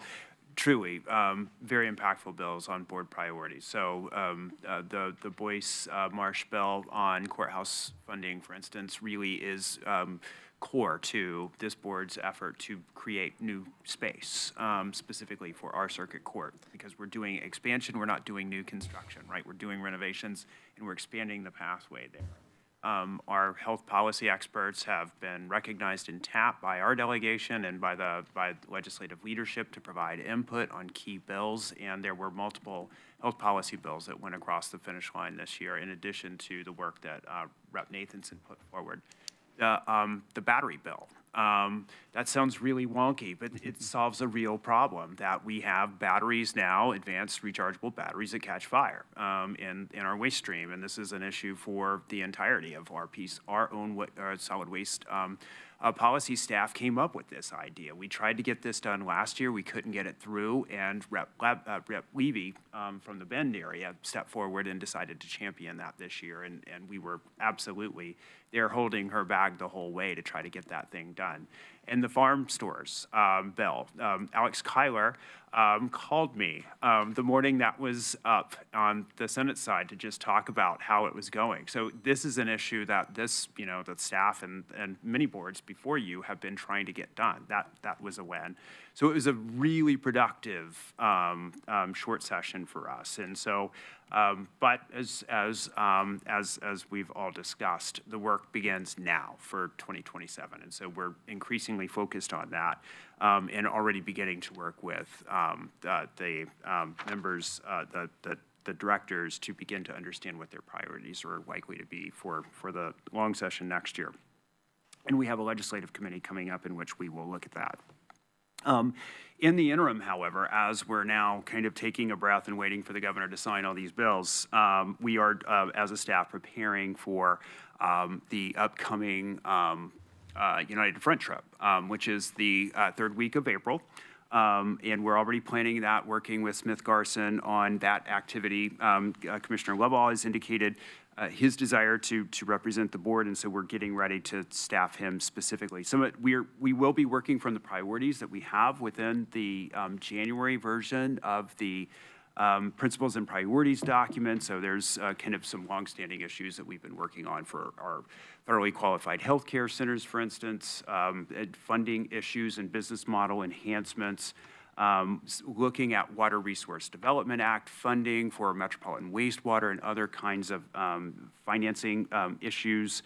Those will be there. And then, of course, speaking to the $10.4 million worth of earmark requests that the board put forward. Most recently, 4.5 for metropolitan wastewater expansion, a microfilm digitization project for our deeds and records, $2 million. Actually, that's $5 million. In stabilization center funds, so I got to go back and check my math. 1.2 million for rural public safety communications to build onto previous efforts for the sheriff's office. A Knowles Creek Bridge design project, 1.4 in the community of Mapleton to address a challenging process, and then a school zone speed management program in which we would put signage around schools on county roads around. So those are some of the funding priorities. And no doubt the item before the board will also, prior to this item, will likely be a topic of conversation when we're there in DC next month. So, Chair, that is the current update. I believe we're due back before you for the next iteration of the legislative committee and an update to our principles and priority in 2 months' time. I think the next legislative committee is end of April, so Okay, there you are. likely early May. Excellent. Okay, to the board, Commissioner Farr. Well, I'm going to exercise a great deal of self-discipline and not talk about every bill you mentioned, but there are some that are significant, and you mentioned the farm stand bill, is what I'll call it, that you said that boards before us, I was on many of those boards before us that have been working on this for a long, long time, and it's almost there. I mean, it's as close to there as we can expect at this point in time, and what it does in rural areas, West Lane County allows for small farms to put up farm stands to supplement, not just to supplement their operation, but to provide more direct access to fresh, locally grown food. And that's what it's all about, isn't it? So anyway, I'm not going to talk much more about that. other than a job well done across the board. A number of things went through for housing, very positive steps toward housing. And there's one that kind of corresponds a little bit to housing. That's the MWMC $4.5 million earmark that's been put forward. Well, that is, and Commissioner Buck and I have been working with the city of Cresswell, which is close to a moratorium on building of housing because of the wastewater issue. And this takes us a step along the way to getting that solution in place for not just Cresswell, but that would also include Goshen, and it would include the Short Mountain expansion that we're anticipating. So so it's good to hear. We talked about this yesterday at the meeting that Commissioner Buck and I were at, that really it's essential that we move forward as quickly as we can. And we talked about, is United Front going to be carrying this at all? Well, yes, it's carrying it. It's already on the agenda. So we'll look forward to hearing the results on that. And Commissioner Buck is right. Cresswell, of course, is in East Lane County. I serve as your representative on MWMC, and together we really are making an impact in moving that forward. So much of an impact that Junction City says, hey, how about us? So that's going to be the next step along the way, is expanding what is a fantastic wastewater management system beyond its current borders to smaller communities nearby that can take advantage of it and quit pumping their waste into little creeks that dry up in the summer. So it's all good. Ms. Cornwall, I had an opportunity to watch you in operation inside the Capitol, and you've been there. You've been doing this for 25 years now? Because that's what it felt like. I was very impressed with the way you were able to just navigate everything that's going on up there and take a small army of tag-alongs, me being one of them, around with you. Well done. And I think you maximized what Lane County could possibly do in the short session and getting ready for the long session. It's amazing as I look at all these bills, how much did get done in a short session. When I was in the legislature, we didn't have a short session. We had the interim where we had special sessions, but that was that never got anything done in special sessions other than wring your hands. So very well done, well managed, and looking forward. Aren't you all looking forward to 2027 and the long legislative session? Thank you. Commissioner Trigger. Thank you. In reverse order, because it just occurred to me, Commissioner Farr mentioned, the integration of our local policies with our federal lobbying and United Front. And when I hear the list of items, I'm just curious, Chair, are you not available that week? There's so many items that we'll be working on at the federal level that are in your district, the Knowles Creek, the Mapleton Water District, and so on, and with the future work of Junction City as part of the water system. Are you not available that week to go again this year? United Front trip? Yeah. Well, as the chair, I think we have a meeting that week, don't we? Do we have a meeting that week? I think it might be a down week, Chair, but I will double check right now.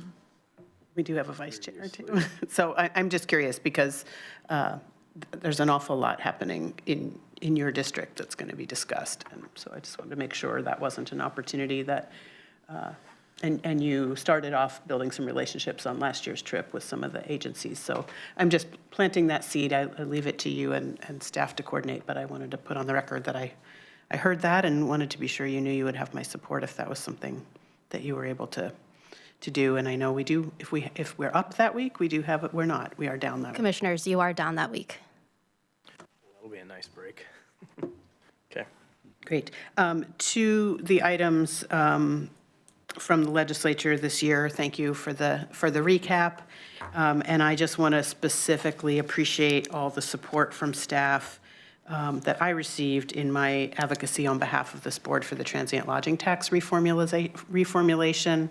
I think, especially as we roll into the next item, it is going to help us make good on our shared 5-0 commitment to what we are trying to deliver for this county, and use a resource that that we really need potentially with which to do that because of the impacts of tourism on those systems that are so under-resourced. So it is a may, not a shall. It's not a required split, but it does give us more flexibility, and I think we can all agree that flexibility and local control helps us do our jobs better. So thank you for all your help and support on getting that particular piece of legislation across the finish line this short session. It's much appreciated. Thank you, Chair. Absolutely. Vice Chair. Thank you. I heard great feedback from all your work up at the state ledge this time, Ms. Cornwell. So thank you very much. People were very appreciative of what you were doing. So I wanted to share that in public for you. On the bill regarding the courthouse funding, can you describe that a little bit more? Because from what I understand is that funding will now allow for renovations, where in the previous iterations of courthouse funding was for new builds. So I just want to clarify that, and if you can expand on that particular bill and how it's going to help us with our recent acquisition of the Wells Fargo building and our expansion that we want to do in our own courthouse. Chair, Vice Chair, so the bill does expand the use of funds. That Article Q, bonding, state bonds that are then allocated for local uses can be used for purposes of providing sufficient local facilities for district courts around the state. So, as you know, the grand bargain that dates back essentially, required a 50-50 split. And some of the initial ideas was, counties would be building new courthouses. And it has been amended over the years, and we've had in this particular piece of statute that was amended, there was, you could use these for renovations. This includes expansions and acquisitions and other kinds of activities that locals might want to do. And I think this is in recognition that it's become increasingly difficult for counties to be able to provide 50% of the funding for big new builds, with the escalation of construction costs being what it is. Now, this provision, this bill, goes into an ORS which still has a $19 million cap for those renovations, and this, I think, will be likely work that we will be focused on for 2027. And we've looked at that, and that was actually set in statute in 2012. So 2012. $19 million of 2012 dollars is a lot less than what you would want to do with that money. So I think that would potentially be a staff recommendation to the board for a 2027 fix as part of our broader kind of fix. Now, Ms. Cornwell is already starting to set the stage for that conversation, as you can imagine, working with advocates, and certainly Rep. Boyce is interested, and it sounds like AOC is as well. Now, Mr. Blythe, our Chief Operating Officer, is working with OJD, the Oregon Judiciary Department, and the Association of Oregon Counties, and this is the process by which one gets into the queue, a county gets into the line for funding, and so this is starting to create a bit of a new lane, and we'll need to expand that process. So, reasonably, we think, we're looking at 29 or 31 where we could potentially come in with a larger project request for our project here. But we are sort of clearing some new ground for how counties actually are able to provide their required courthouse space. Thank you. Excellent. Okay, well, I just want to say thank you. I think Vanessa, you've done a great job up there. You might be one of the reasons that Rep. Wright was thinking about running again. He really enjoys working with you. We were reminiscent about the great things you guys have done up there. So appreciate all the hard work and really moving the farm stand bill forward. And that was a big push and something I was very passionate about. So thank you. Appreciate all the help. We appreciate it, Chair, and all of you provided testimony throughout the process, and we are grateful to you for your advocacy. So it was a pleasure to staff you and get your projects over the line. Well, you guys make it fun and easy, so it's appreciated. Okay, if that's it, then on to our report of Public Safety Funding Work Group. We have our Chief of Staff, Judy Williams, coming up here.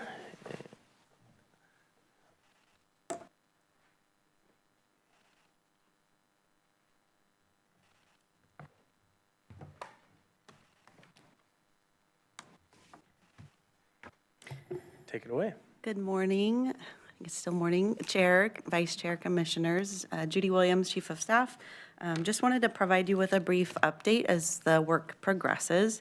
And just a reminder to anybody following along in the process, you all created a task force in 2023 to really explore new revenue opportunities for our public safety system, our faltering public safety system.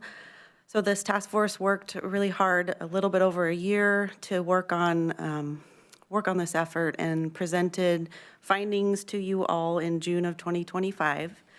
And those findings were really geared towards, they prioritized all of the components of the public safety system. They really narrowed it down to 3 components, and that was rural tourism, adult corrections, and the district attorney's office.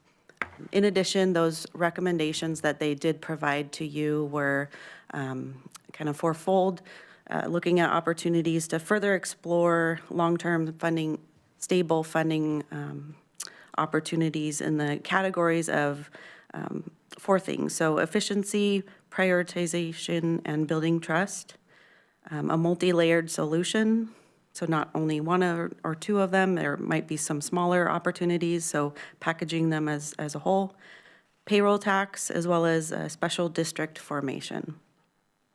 So after the Public Safety Task Force presented to you, we had a work session to kind of think through next steps and what would be the next best approach to move this work forward.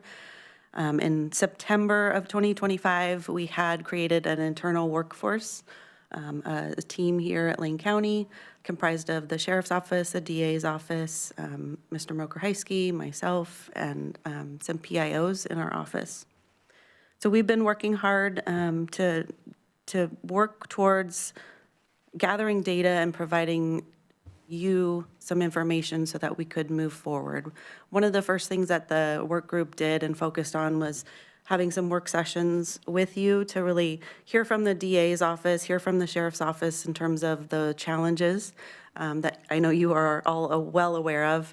But they also looked at what are those funding levels within each of the departments and what the opportunities could be with some additional revenue. The group also engaged with a polling firm, so trying to look at what is the voter resident feedback that we're hearing. So that took place in December, and you were all briefed in January, February timeframe with the results of that poll. To further gather data to bring you the most up-to-date and influential data, we also engaged with another firm, and we held our kickoff yesterday.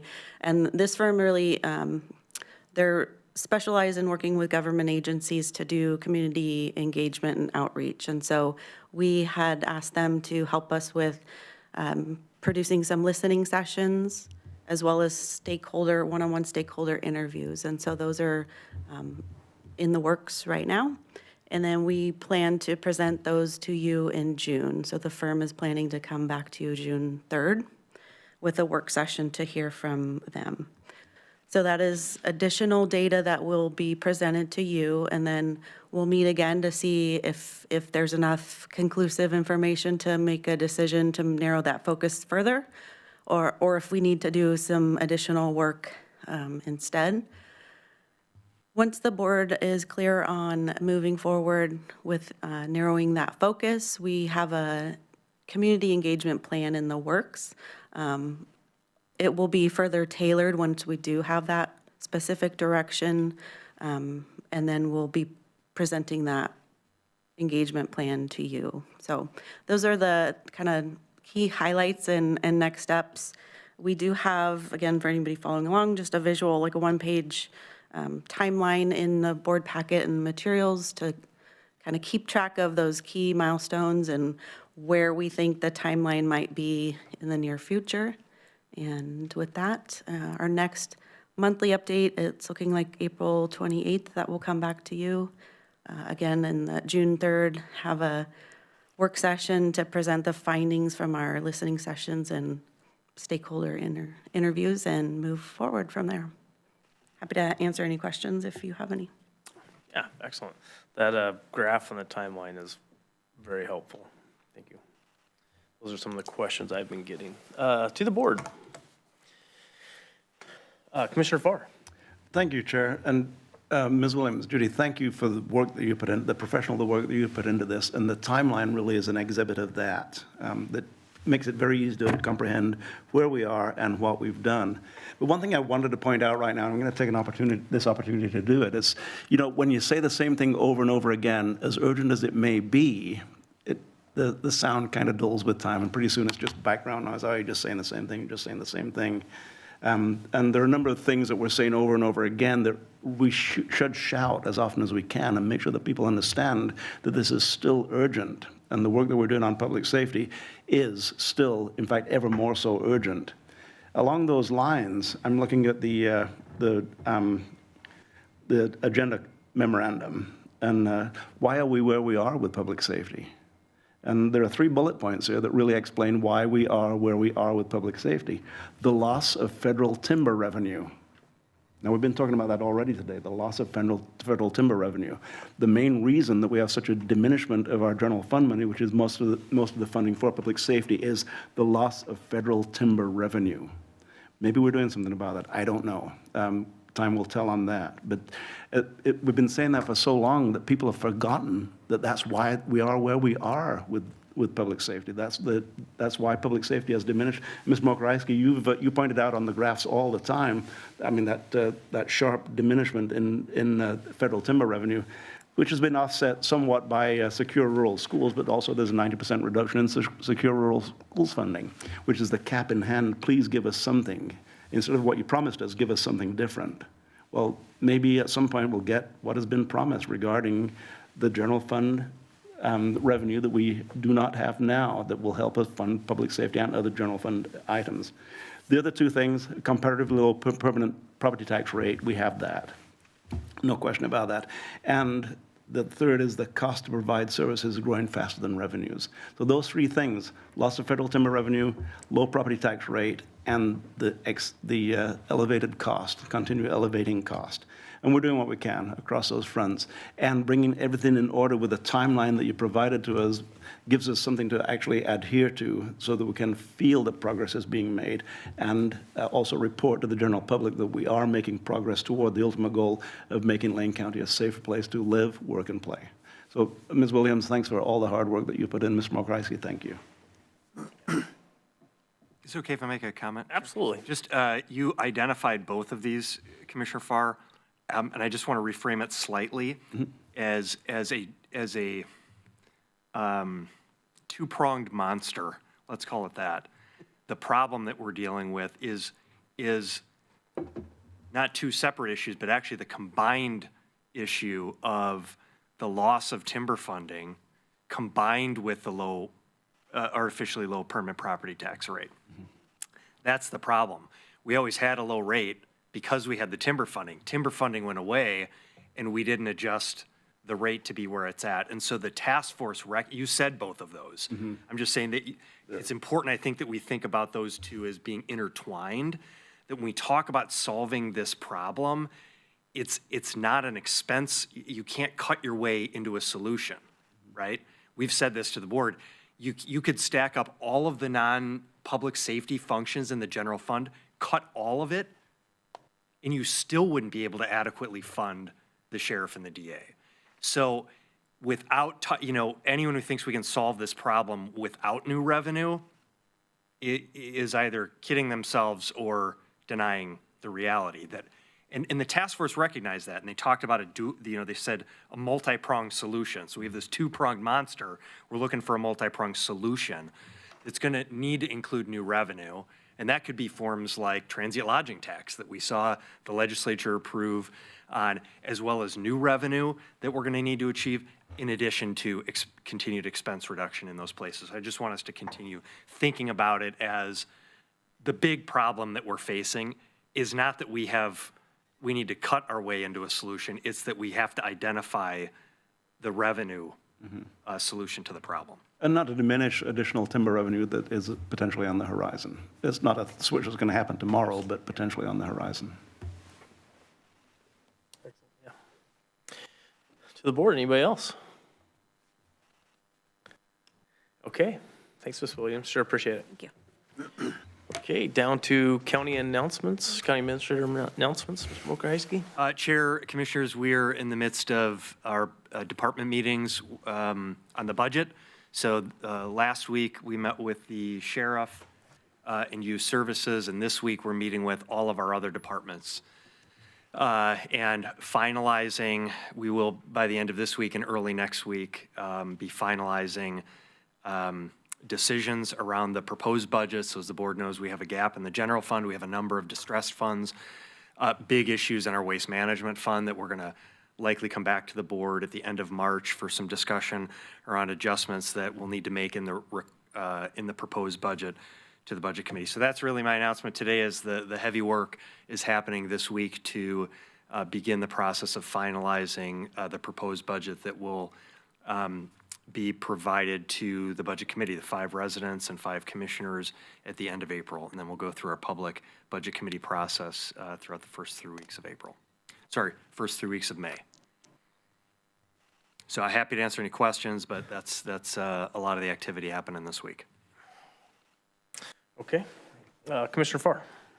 Just in regard to that particular announcement regarding the budget, Ms. Mokrzewski, I want to point out something that's very obvious to me. I've been on the board longer than other people have.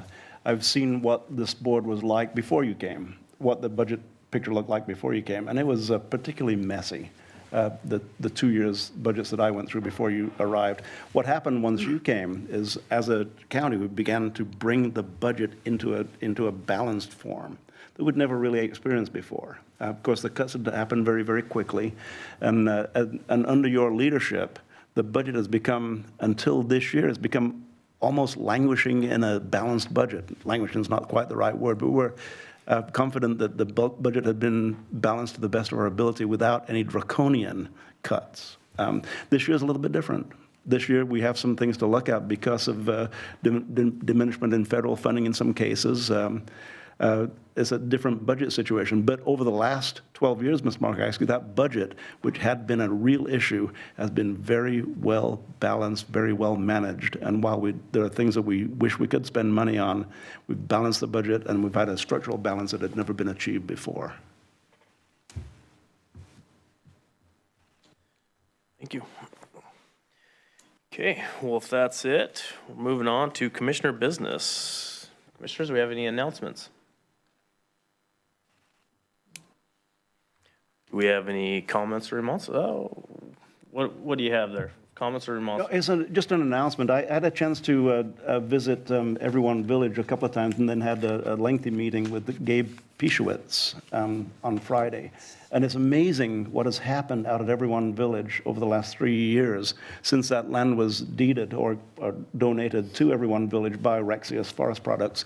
It's a public-private partnership that has done a superb job of leveraging so much into there. And this week, they opened a medical center right there on site. It's going to be staffed and run by volunteers in medicine. Delisha Mishintabi, we all know well from her incredible work with volunteers in medicine. And if you've not been out there recently, it's like watching your grandchildren grow. If you don't look at them for a few weeks, you don't recognize what you see.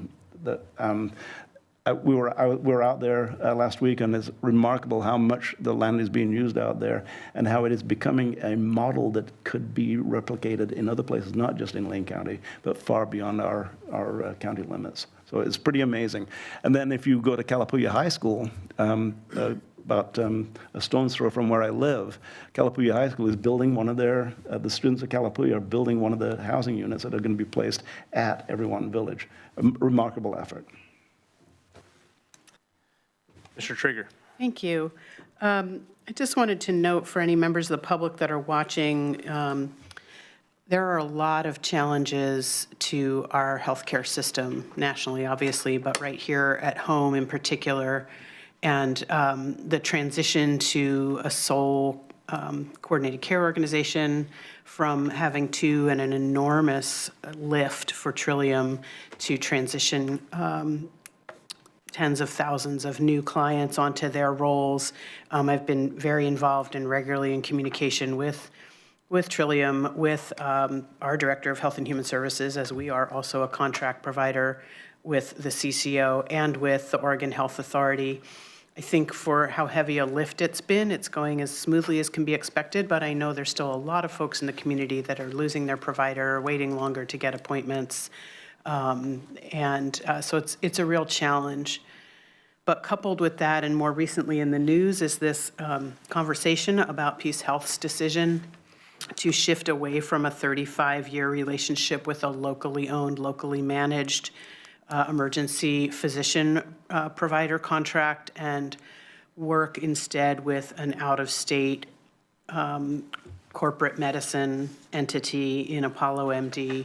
And there are huge concerns about the impacts this is going to have on care here in Lane County and really in our whole region, because these will not be physicians necessarily who live here in the community, employed full-time, who know this community, have raised their families here. There's a great deal of concern about what the actual priority of Peace Health is in making this move. And so I've been, again, involved in numerous conversations with numerous interested parties, from providers to Peace Health representatives to our state legislators who are looking into this, as well as the governor's office. And specifically to this board, I just want to emphasize now more than ever the importance of doing everything we can to support and lift up getting our Behavioral Health Stabilization Center up and running. Because when Peace Health closed University District Hospital without a clear plan for how they were going to manage the increased influx of folks in the ER out at Riverbend, we know that it's somewhere in the neighborhood of 23 to 25% of the bottleneck in the ER is because we don't have our stabilization center, which is the right care point for folks in the ER currently, as well as Peace Health's rehabilitation center that they're working to construct, because there's also a bottleneck where they can't move folks from the ER upstairs to a patient bed because the folks in the patient beds can't be moved out because we don't have adequate rehabilitation services in the community. So it is very exciting to me, the role that we are playing in helping to develop an integrated, multi-access point regional healthcare campus out in that area where our major hospital is.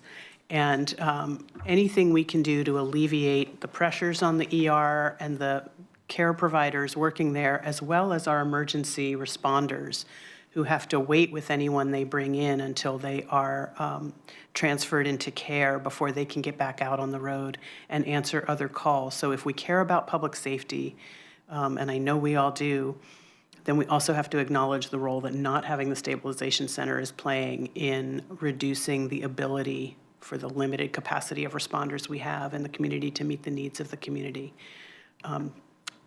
As this unfolds, there may be an opportunity, I don't have an assignment today, but there may be an opportunity for me to ask for Director Gray to come back and talk about some of these levers and buttons that are being pushed and pulled in the community, how they're impacting our operations in being one of the healthcare provider for 30,000 lives here in Lane County through our clinics. But I just wanted to put that out there for the public. I know this has gotten a lot of public attention. A lot of people are watching with great concern about the consolidation and corporatization of essential services like medical care in our community.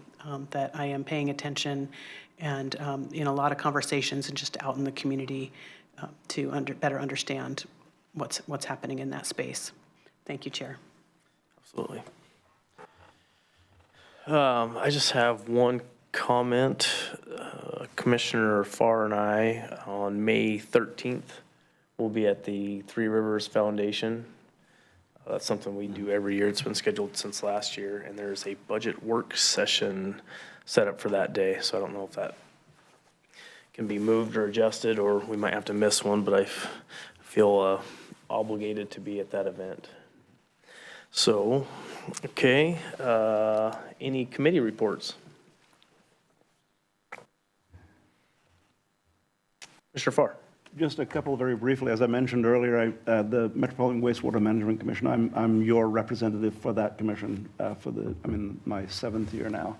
And we are working on extraterritorial, and we're doing it in cooperation with Lane County and expanding the service area of MWMC beyond its current area. And no small part of that is a Metro Plan amendment, which would facilitate that. And Steve Mokrajski, you and your staff are working closely with MWMC on that and with the other agencies involved. So that is moving forward.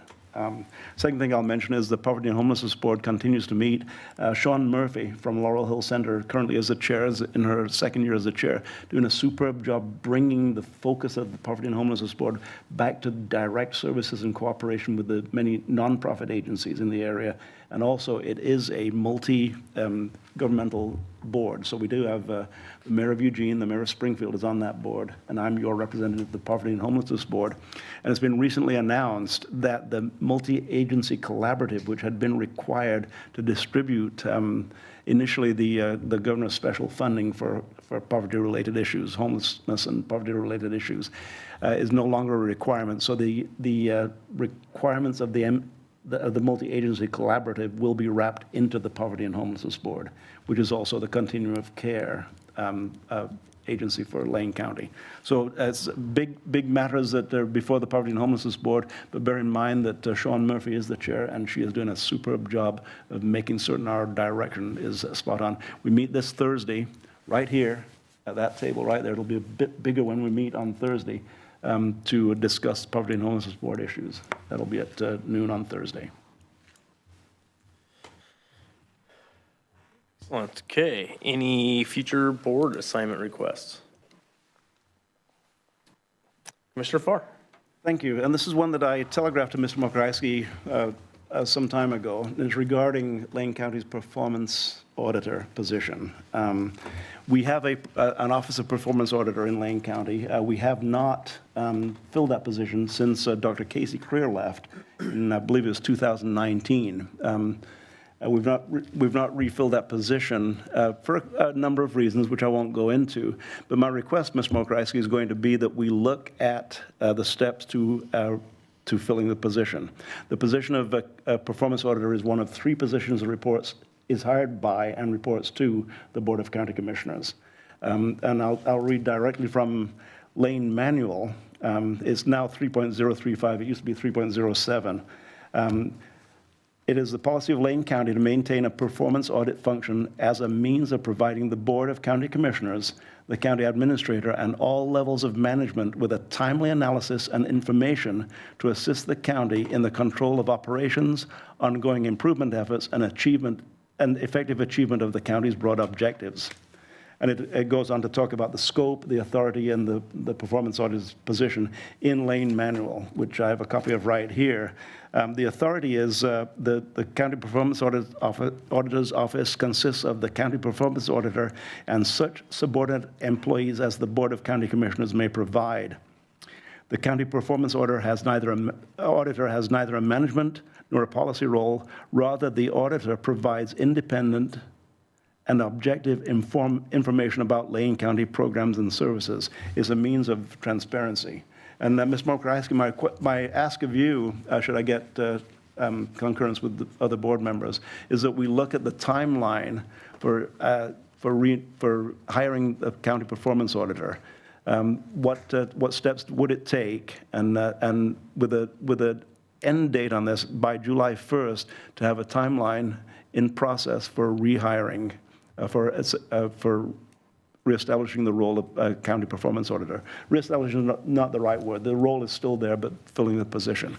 And Mr. Mokrajski, a lot goes into that. It's not easy to do such. It has as a position that's been budgeted continually.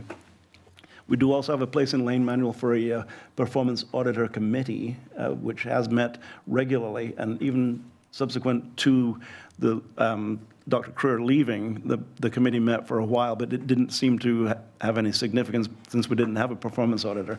And there are hard, fast reasons that position wasn't filled. One was that it formally required that the performance auditor live in Lane County. That requirement's been removed. It also had a compensation package that wasn't particularly competitive with other people who would be competing for that same position. If we look at where do we get a performance auditor from, the biggest pool is in the Secretary of State's office, which is chock full of qualified performance auditors. And that is where our first performance auditor, Shannon Miller, came from, who provided a long list of very well-conducted and received performance audits. They're all online. And Jessica Gebb made certain that all of those are accessible if we want to look at those. So, Mr. Mokrasky, if I have nods from the board, I'd like to ask that by July 1st, we get a timeline in process for filling the role of county performance auditor.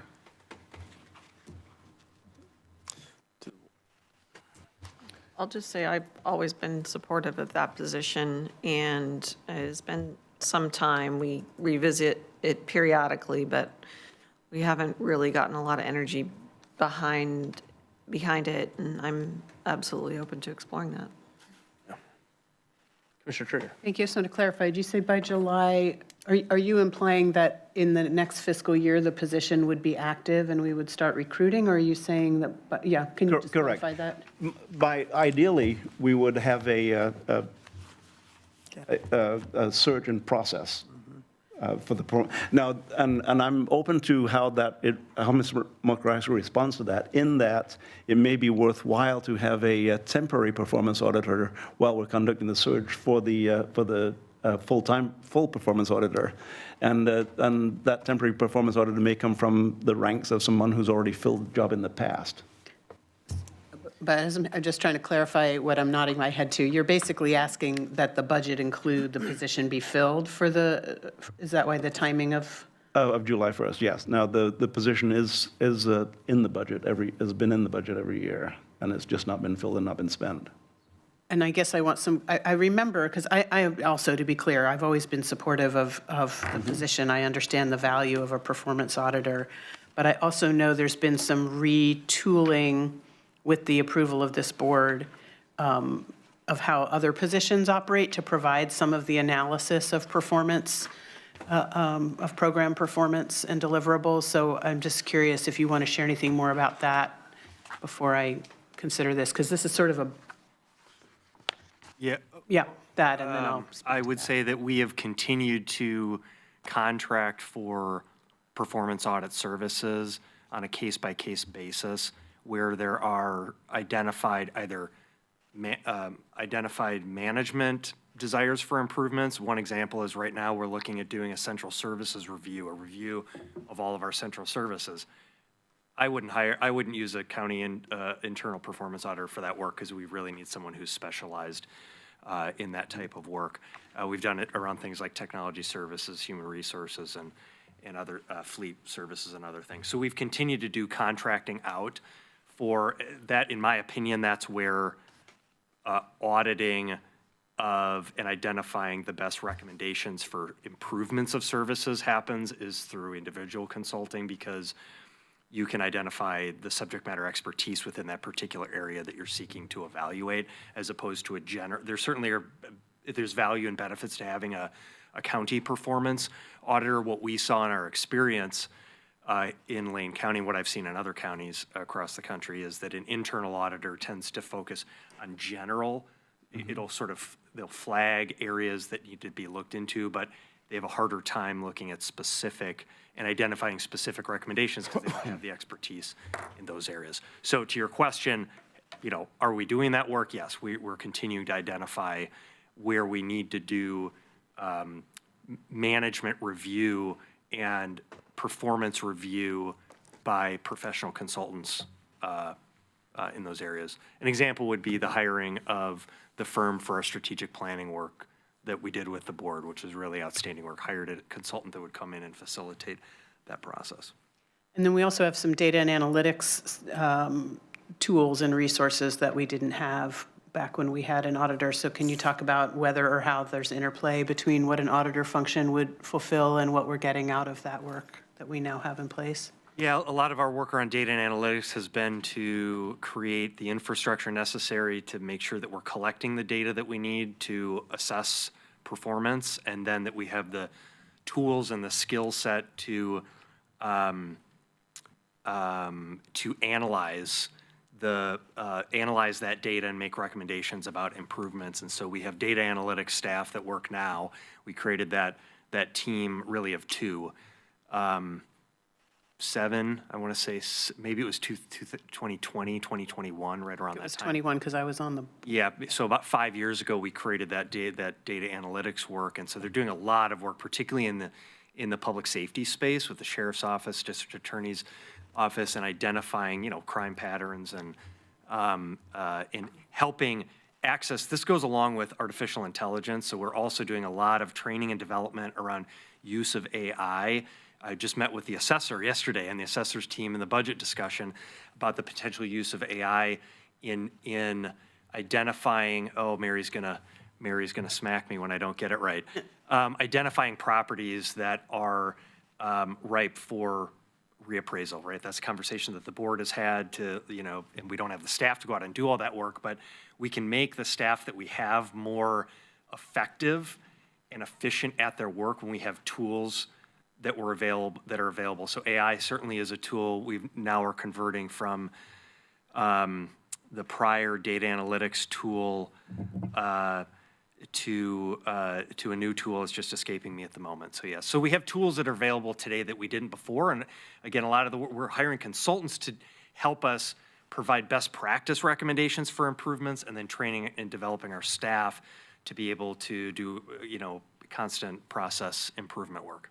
great, thank you, that's helpful. And so Commissioner Farr, again, saying that I always have been and am fully supportive of us having an auditor position. I'm just wondering about if the assignment is really to open that position, then we need to bring on a recruitment firm, I would imagine. We wouldn't do that in-house because of the highly specialized nature of the work, and because they report directly to the board would want some support from a firm the way we've done for other top leadership positions. What you've done when you've hired a county administrator and county council, so it's, the board can provide direction on that. I think it's always a good practice when you're looking for someone with, the skill set. It's a very narrow skill set to do this type of work, and so I would think you'd want to do a national recruitment, but it's your position, so it's up to the board. When we've used recruitment firms for other department directors too, just we haven't seen that. Senior level positions, we tend to do it for, and I was just referring to the 2 other positions that report to the board where you've used a recruiting firm. Yeah, so We're getting a little deeper in the weeds than I'd anticipated, but I'll tell you why there's a difference. And this is from our own language.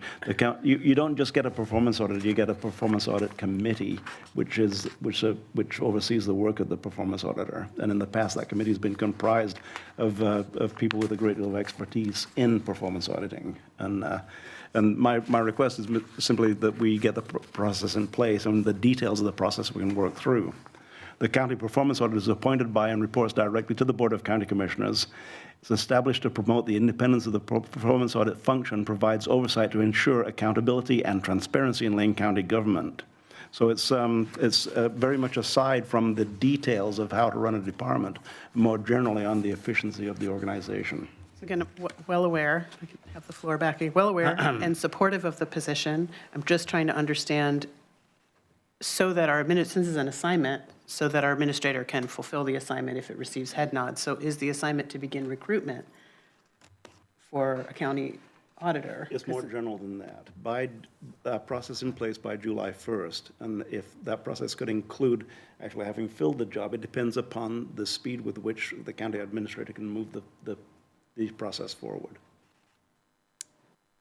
What I just to offer, Chair and Commissioners, what I would suggest is, because I'm not sure I'm totally comfortable just taking a position that hasn't been filled in 7 or 8 years and going out and running that process to hire it. I would suggest that if you'd like, if there's support from the board, that you direct me to work with the Human Resource Director, that we come back to dust off that position, to identify how it's funded and what it's funded at, and the board can then provide direction. Absolutely included in my request, Ms. Mokreisky, absolutely. I don't know the answers to that, and that's a part of what would be provided during the process. And as I mentioned, the performance audit used to be required in Lane manual that the performance auditor live in Lane County. That's been removed. So between now and July 1st, we have plenty of opportunity to identify what the obstacles are, and if there is a terminal obstacle, which I don't anticipate. This is a board established position, and it is in Lane manual, and it is required to be filled.